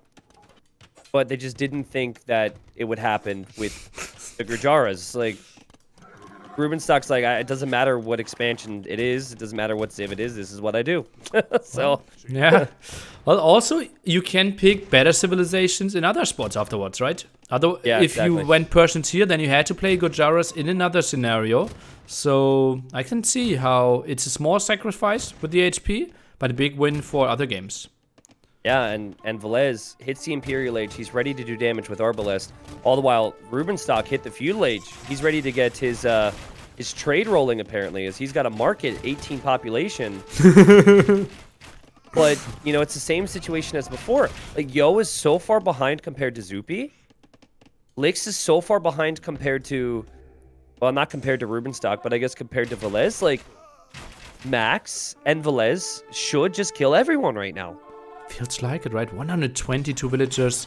Zupi quite a lot as well here. And now we are pushing through the center. I don't see Lux contributing anything. So it's basically Sharamsha riders. And that's it.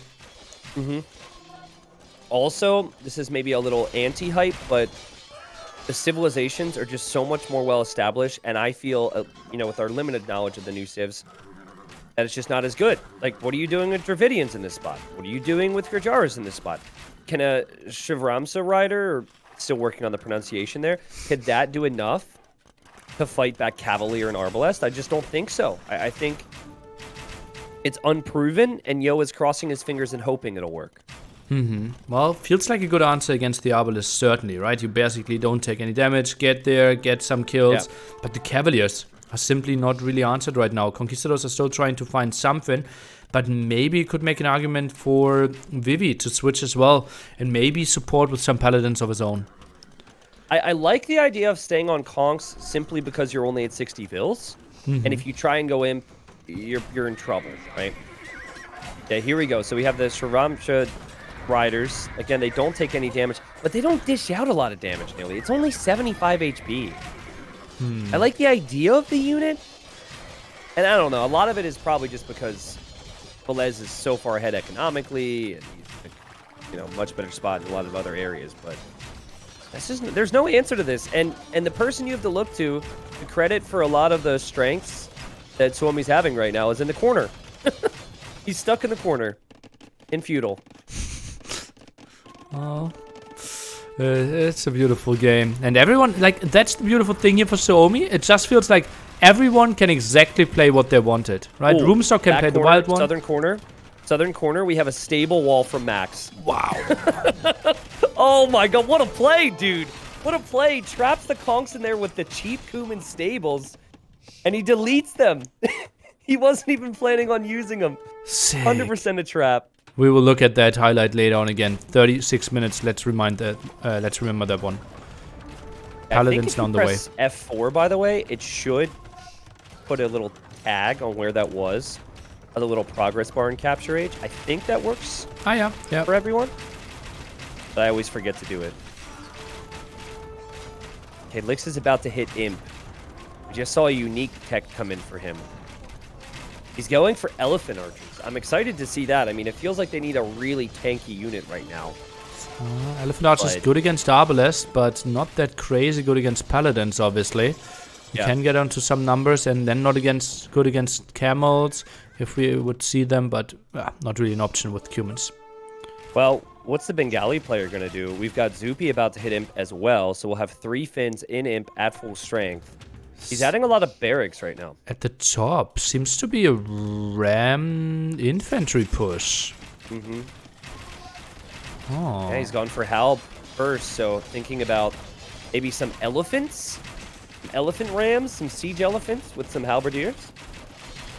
Would work really well. Also, did you notice that Rubenstock's got a villager and a scout and like some buildings back there behind the enemy lines? I think the scout had to be with the stable though, right? Did he build one? No, it's actually a stable. Yeah, he built a stable. Yeah, he had one villager building some outpost, yeah. Yeah, so he's been back there. We've missed that. As if things get more annoying. Next scout Rubenstock hits the Castle Age. His team continues to push, and yeah, Nilly. I mean, it's 180 military versus 40. I mean, it's not even a conversation of what units to make at this point. It's how many you have. Yeah. And the answer is it's not enough. Just look at the massive army pushing through the center here. Yeah, now I've tested the Gajara camels after frontier guards, and they're very strong. Like, that additional melee armor is insane, but obviously not insane enough to deal with this massive force. 108 Arbalest. 108 Arbalest with 20 more in queue for Velez. He could delete his eco and go 200 pop Arbalest right now. Absolutely sick. And I think, oh, look at that. We now have the Siege Elephant push at the top as well, or at least the preparation. But that army in the center is unbeatable. And if 100 Arbalests aren't enough, we also have 60 Paladins to aid that. Yep. Wow, what a game. What a game. The GGs ring out. And, you know, Vivi, he's his last to call the GG, and he's probably like, I played so good. Like, what happened? I played so good. I had double castle conk. He's like, what more can I do for my team, dude? Like, come on. Wow. How do we sum that up? How do we break it down? I mean, it was just Rubenstock. He set his teammates up for success. Now, I think we maybe understated just how well Velez played and how well Zupi played. I mean, Max, their eco's insane. But the fact that Yo and Lix were delayed due to Rubenstock is why they were able to get such a big lead. And honestly, like, the Kongs, yeah, they did a lot of damage. But you have to think, like, getting a lot of sling there means you have to at least kill one player. And that's simply something we did not see. Yep. So Kongs were annoying, but they needed to find maybe even more. Yeah, it's funny because maybe there was a sling to, like, I think the initial strategy was probably to have Paladin sling Vivi in the first place. Like, I could see them going into that saying that. But normally that's, you think of an even game, you take one player out of the equation with military to sling so you can kill one more. What they weren't expecting was to be behind with two players before that happens, you know? Like, Vivi did a good job, I think, but he didn't do as good a job as they thought they were going to do because he thought Lix would be even with his opponent. They thought that Yo would be even with the other guy, and it was far from that. So, I mean, listen, Rubenstock, he started this years ago, and back then it was just the TC dropping. Nowadays, it's the stealing of the buffalo, the walling into the woodlines, the shooting of the deer, every single small little annoying advantage he can get. And it worked out. And he didn't have to even pick a Civ that has a direct bonus for TC dropping. Yeah, pretty well played by him. And also, if you enjoyed this game, I have good news for you. Because we will have the same map in another 4v4 coming up later tonight for AM against Baguettes. And Baguettes are definitely going to do the same thing. Like, the Baguettes were going with Vill rushing with Berbers, walling in stuff. I think they went Vill rush with Mayans yesterday, right? Like, I think it makes sense to have that front player just be as brutally annoying as possible. But yeah, Suomi, well played there, sticking to their DNA. Rubenstock, that's the only game he played today. He literally was brought in off the bench to do that. And I don't know if he'll play the next one. Rubenstock also played the arena game, right? With Turks? Oh, he did. I just forgot. Sorry. Okay, it made a better storyline to say that he came in off the bench off this, and I got too caught up in the moment. My bad. All good. And yeah, we still have 2v2 to go here. Which is quite interesting. 4-2-2. Yeah, the score is 2-2. And this is still a really important game to come after this. Because Suomi still looking for another point for themselves. Well, have we seen all of the expansion civilizations from both teams yet? We didn't see the Hindustanis, I think, for Suomi. I think so as well. Yeah, we expected it here. So they have to go for it. They played Dravidians on Land Madness. They played Bengalis there and Gujaras there. Yeah, so they need to play Hindustanis. We had Hindustanis for WWP, and Gujaras, and Bengalis, and Dravidians. Okay. Wait. So they are free. Wait, did they play Dravidians? I don't think so. I don't remember. No, because they didn't play Dravidians on Land Madness. It wasn't on Arena. It wasn't on Frontline. Yeah, so I think we have to see Dravidians for WWP, and we have to see Hindustanis for Suomi. And then it's a matter of what civilizations they haven't played to stack with it. Looks like Dravidians in last game. He was at the front, yeah. Blue player dying. Yeah. So free Civ choice, basically. Like, or at least no new Civ being forced on them for WWP. Yeah. Also, they didn't use Turks for Arena. Or wait, yeah, they didn't use Turks for Arena.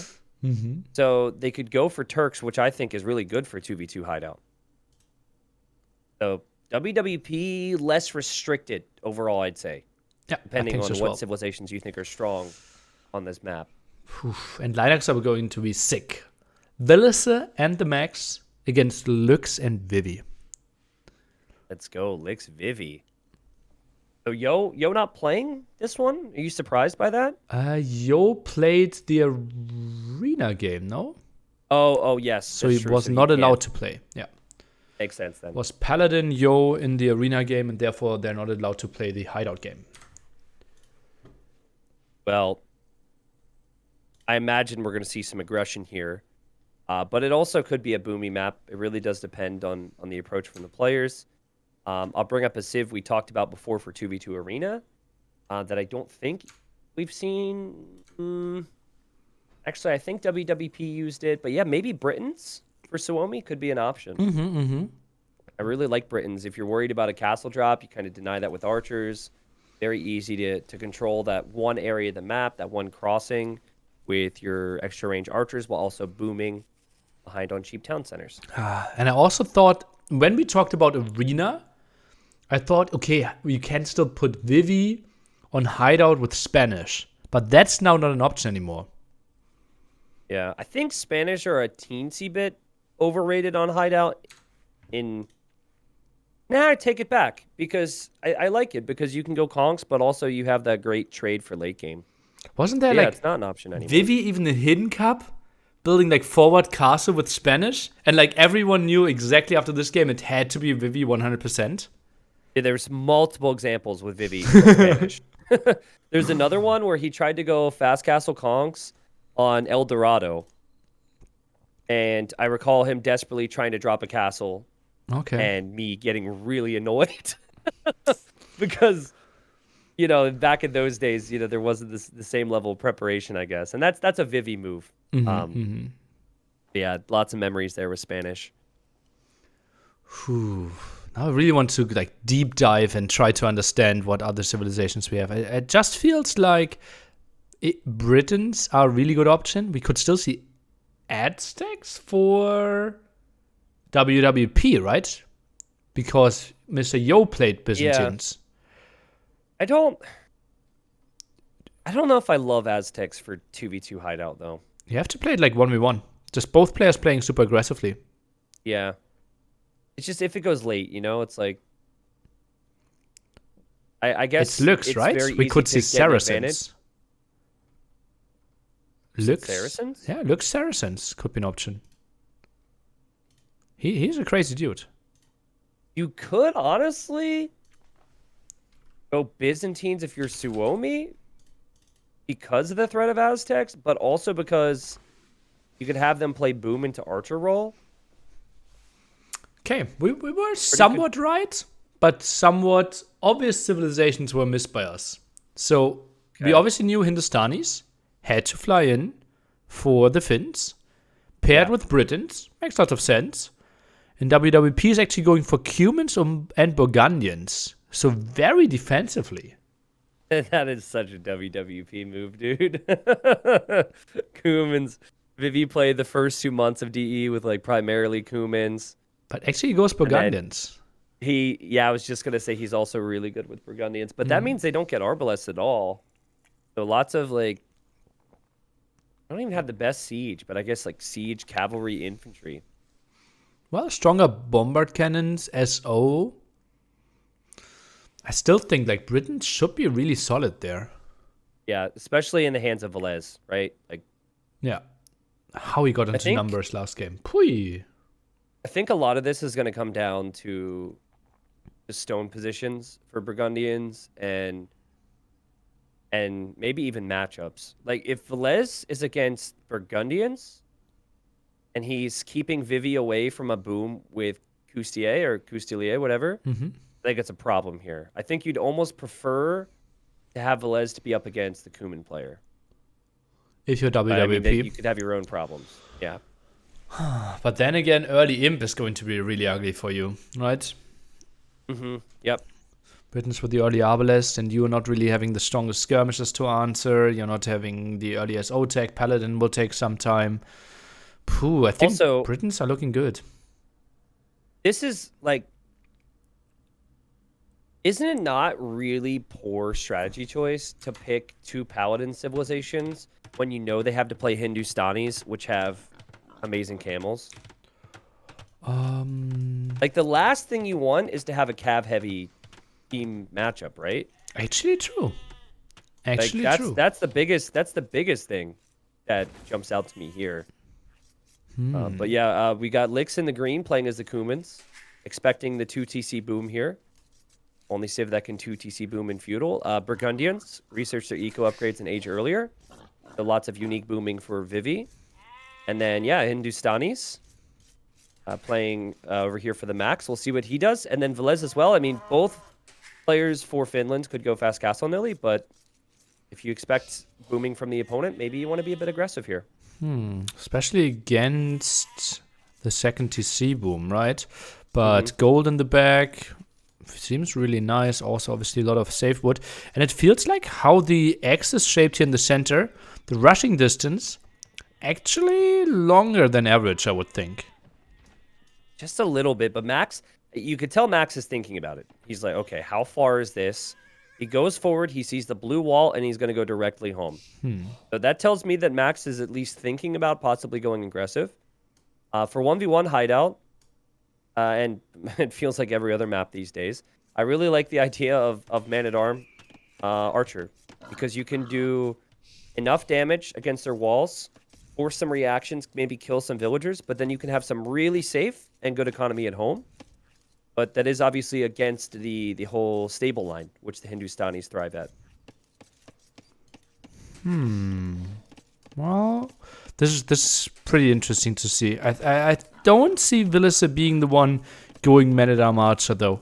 It feels more likely like one archer range, crossbow, see what happens, and then adjust. So I actually think Lux should be in a pretty fine spot, and I like how he's building the houses already in the direction of Villiser. Tries to buy himself a bit more time if aggression was to come. Honestly, the last resource that Lix is going to want is stone, and that's the most vulnerable behind his walls here. So he got a really good map gen for a 2TC boom.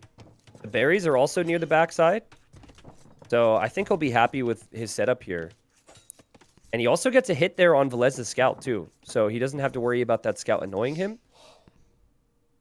Not too bad. Now, Nearly, can I do a quick test with you? I just changed my mute hotkey for Discord. Yeah. And the only way I know if it works when I'm using Capture Age is to actually do it with someone. So, I'm going to try it. You ready? Yes.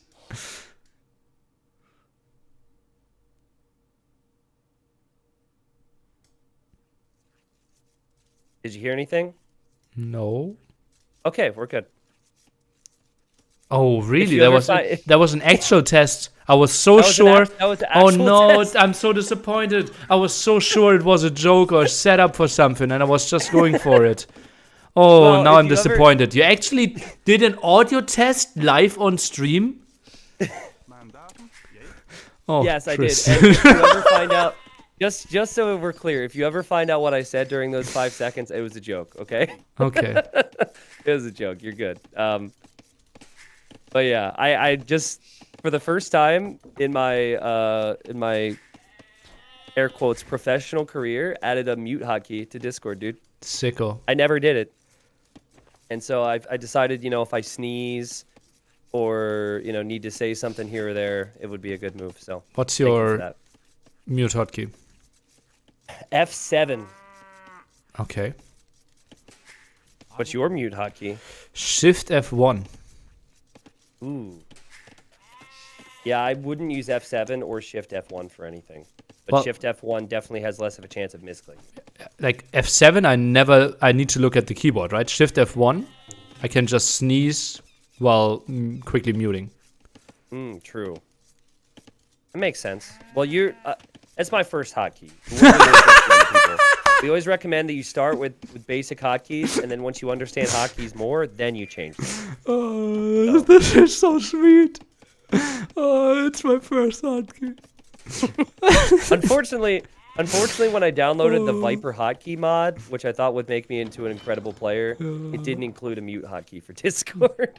Do you remember looking at the download amount on that mod back in the Boobly days?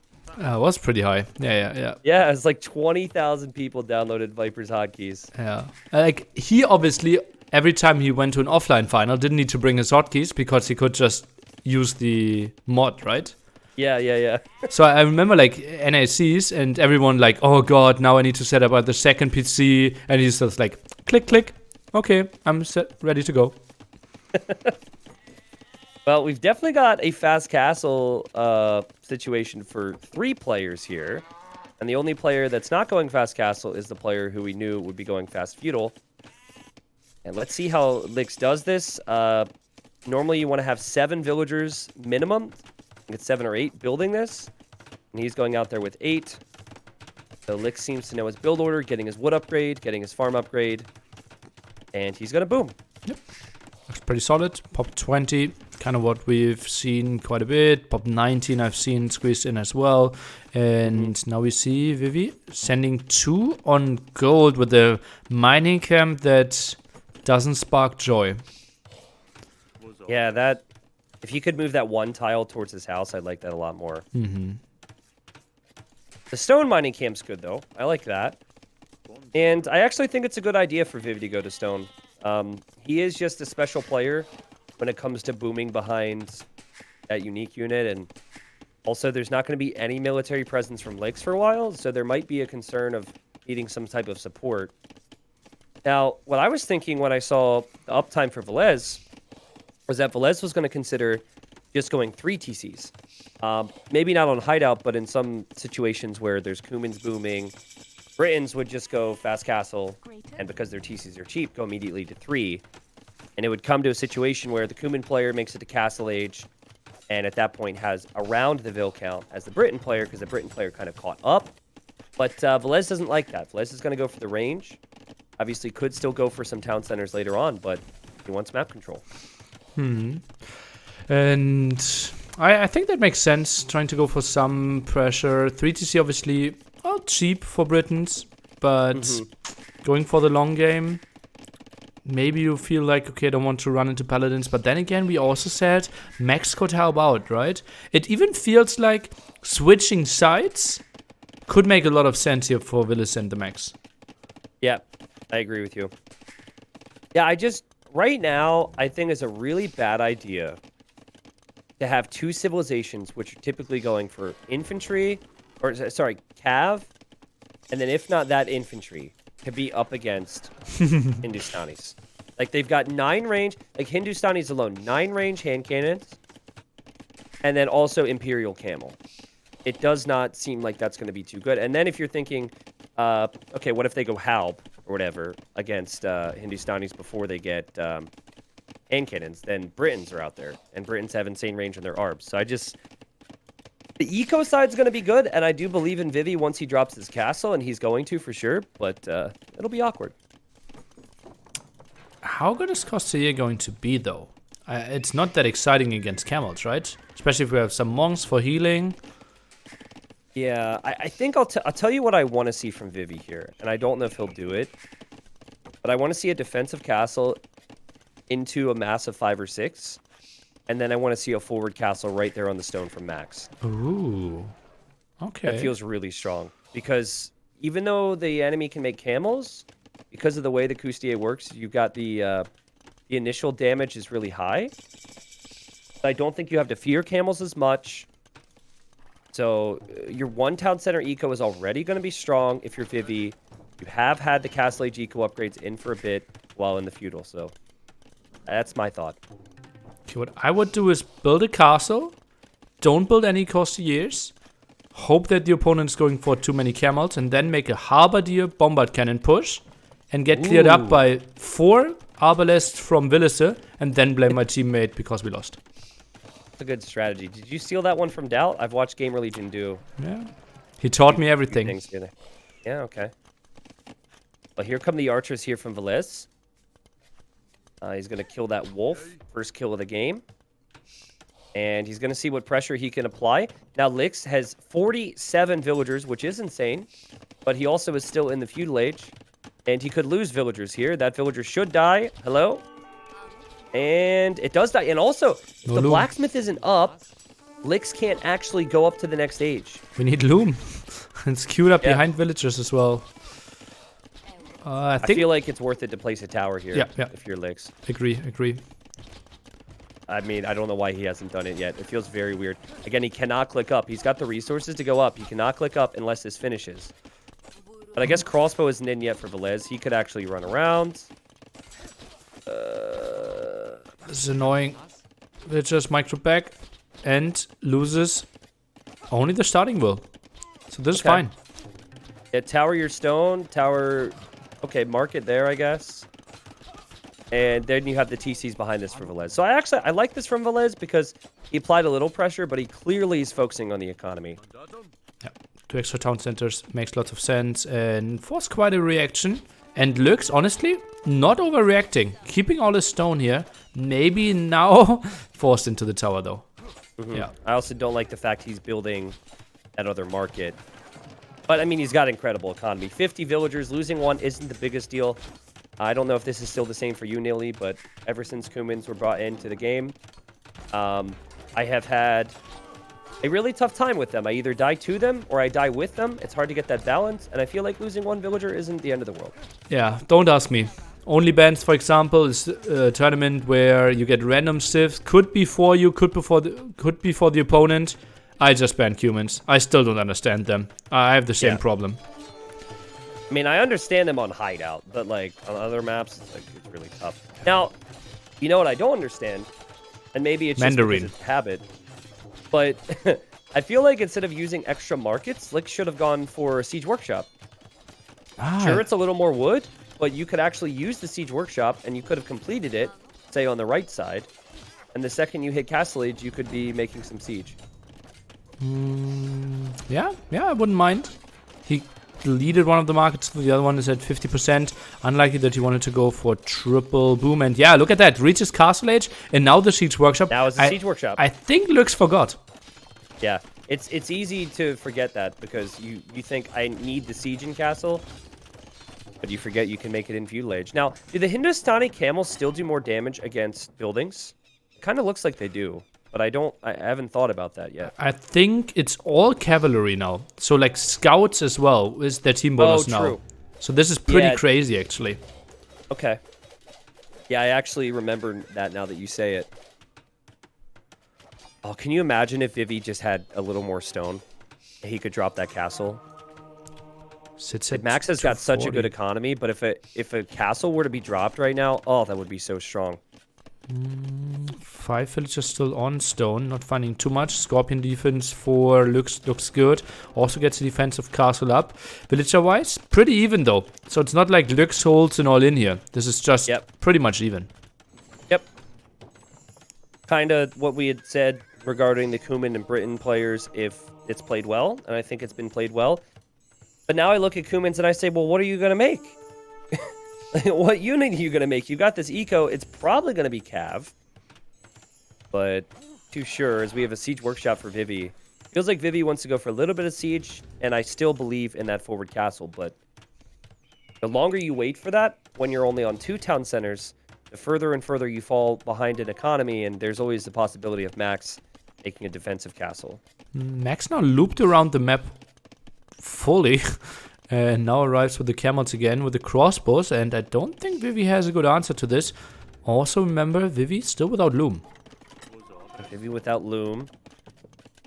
Selling some food here is Vivi. No upgrades except for forging now. It's an interesting choice to get forging on a unit that I think in general already is going to make the most of their attack from the initial bonus. Yeah. Initial charge. Is there maybe something magical happening that it's then 3 hitting instead of 4 hitting? Maybe that, or he just wanted to get armor afterwards. He's getting armor now. Got to be careful with his monk, though, and really good job to coordinate there. Or not coordinate, but just to know that Finland, we're going to plan that out there. Mm-hmm. Nice moves for sure.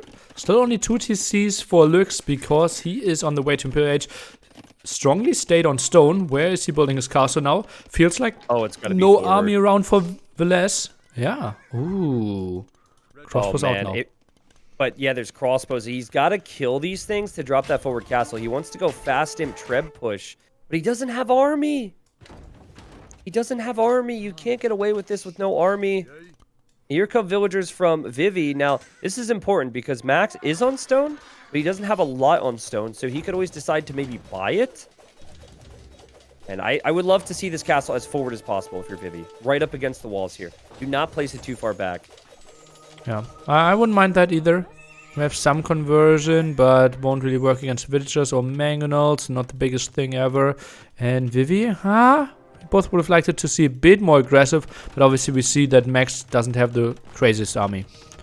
Yeah, Max also has some siege, so I guess there's that worry of what if it gets destroyed or denied or delayed.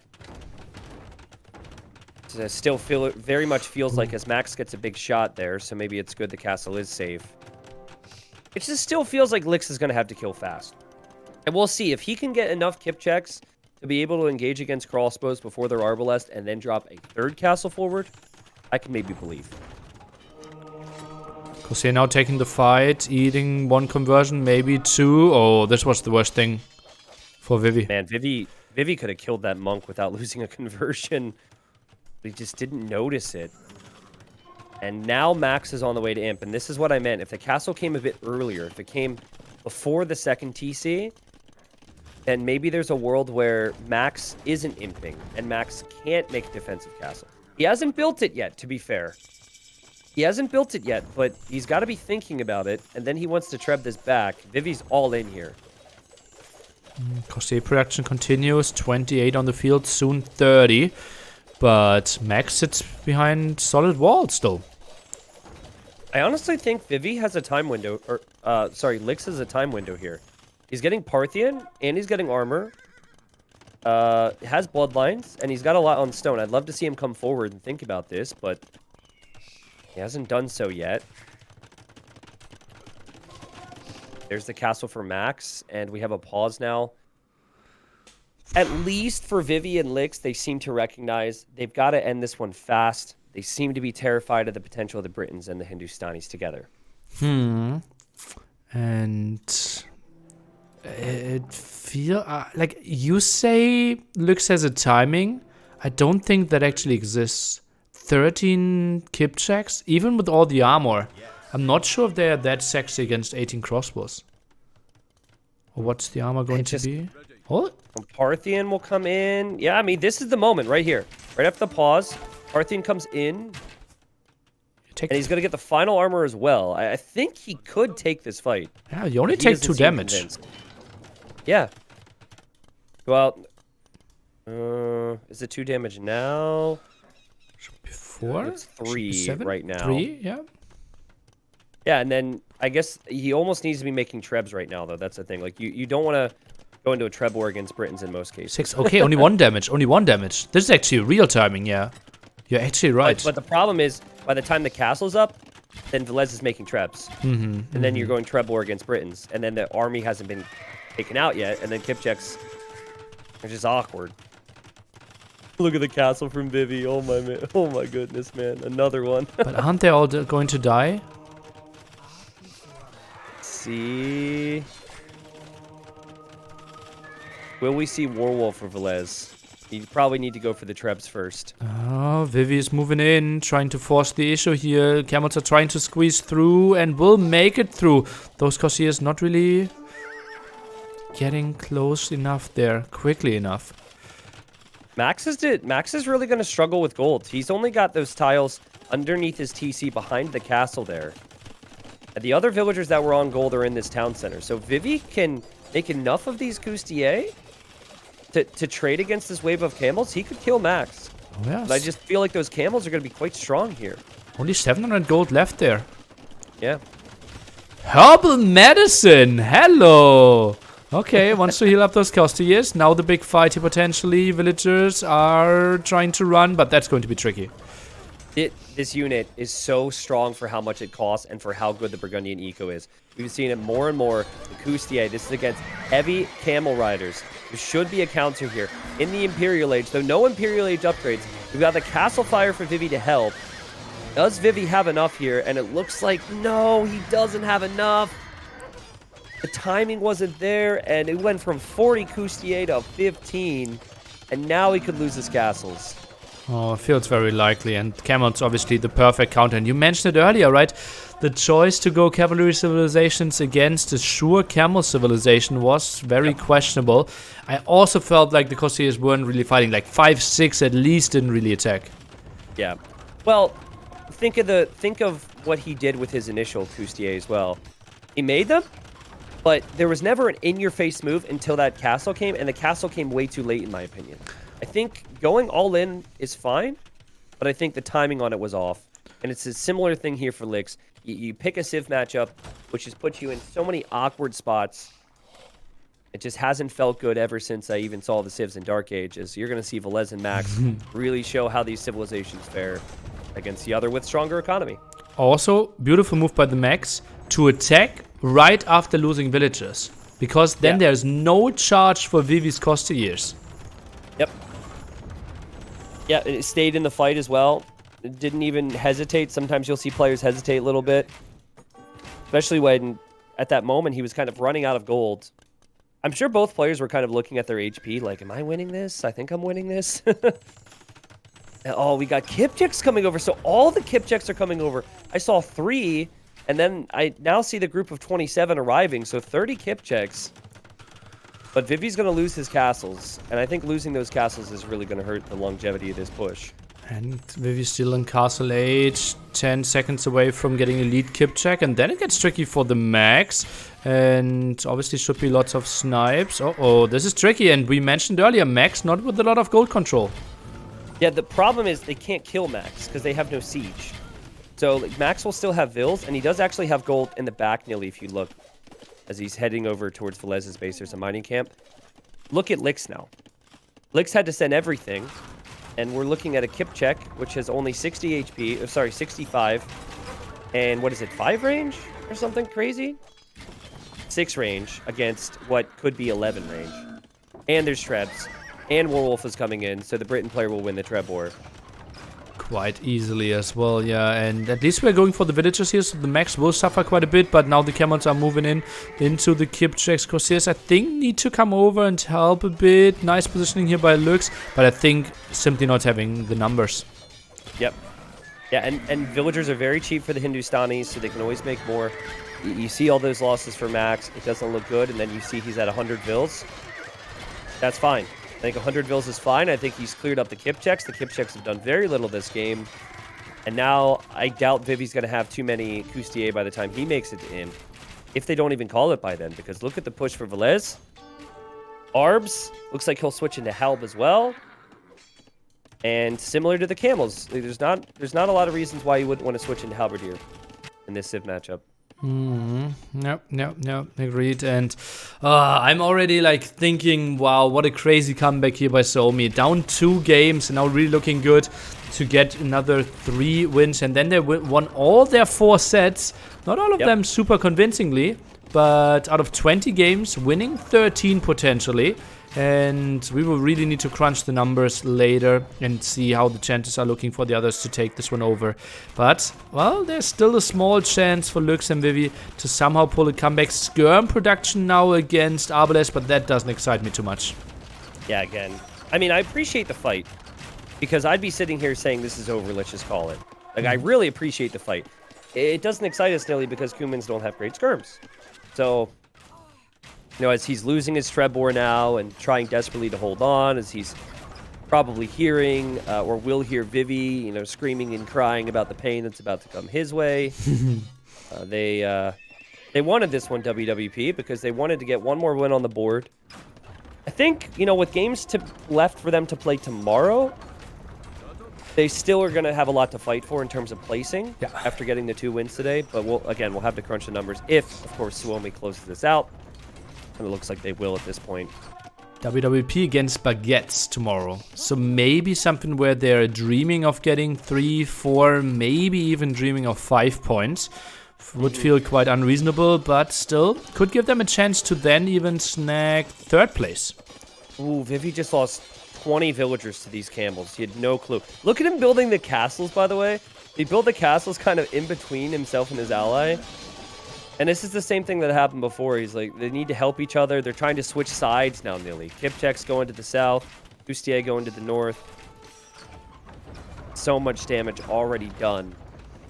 Still only castle age units, right? And Velez with the Halberdiers in front, that will help him out quite a bit as well. Arbalest will survive, and those Halberdiers will take the charge. Will die pretty quickly. Now trying to intercept, skirms around as well. So nice army. Maybe Velez gets cleared up, but the second wave will clearly do something. I wonder if Velez intentionally sent his villagers there, so some of the charge attack would go towards the villagers. Not unlikely. Vivi didn't take the bait, but still, it was an interesting thing to see. And it looks like they'll clear this, but then you've got Vivi on the other side. And Vivi... Nice team play. Not being able to... not getting a ton of support here. Because Kipchek's just... I don't know, man. They just feel very, very weak at this stage of the game. Yep. Things as well against Arbalest, against the heavy camel rider as well. Still no imp camel, mainly because we now see the Halberdier pushed, but the traps are moving forward. And yeah, nice team play by Vivi and Lux, clearing up the top. But... there's still a big task ahead here, and that's the max. You know what the unique tech change for the Kumans, where your ally receives 5 free elite Kipcheks out of each castle? That could have arguably been the play instead of sending your Kipcheks to the other side.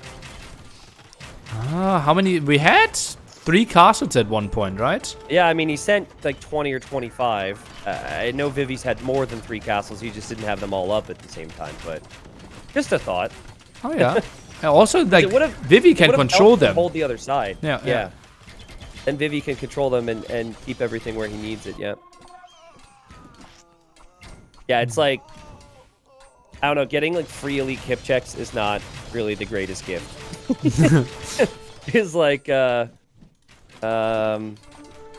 it's like when you get like a gift card. Oh, it's like, oh, here's a present for your birthday, grandson, and then it's just a bunch of socks from grandma, when you're like 12. Now I'm 29. If I get socks for Christmas, I'm like, yes! Nice! Socks! I needed socks! But when you're a kid, it's kind of like getting a free elite gift checks. G to the G. Lux and Vivi have to tap this one out. Suomi, after being down 2-0, are closing it out. 3-2 for them and winning all their 4 sets, but every game counts. Therefore, they're not guaranteed number 1. Did you see that the chat said Rubenstock? Yeah, it's bugged the whole day, all days already. It's kept. I mean, Lix and Rubenstock are pretty much the same player. Let's be honest, just same player, different country. No, yeah, Nilly. I mean, great reverse sweep there from Suomi in this play all 5. I think they showed. I think they showed in their 3 wins that they had a better idea of where to play certain civilizations and how to play the civilizations. And I was really unconvinced with WWP's choices here.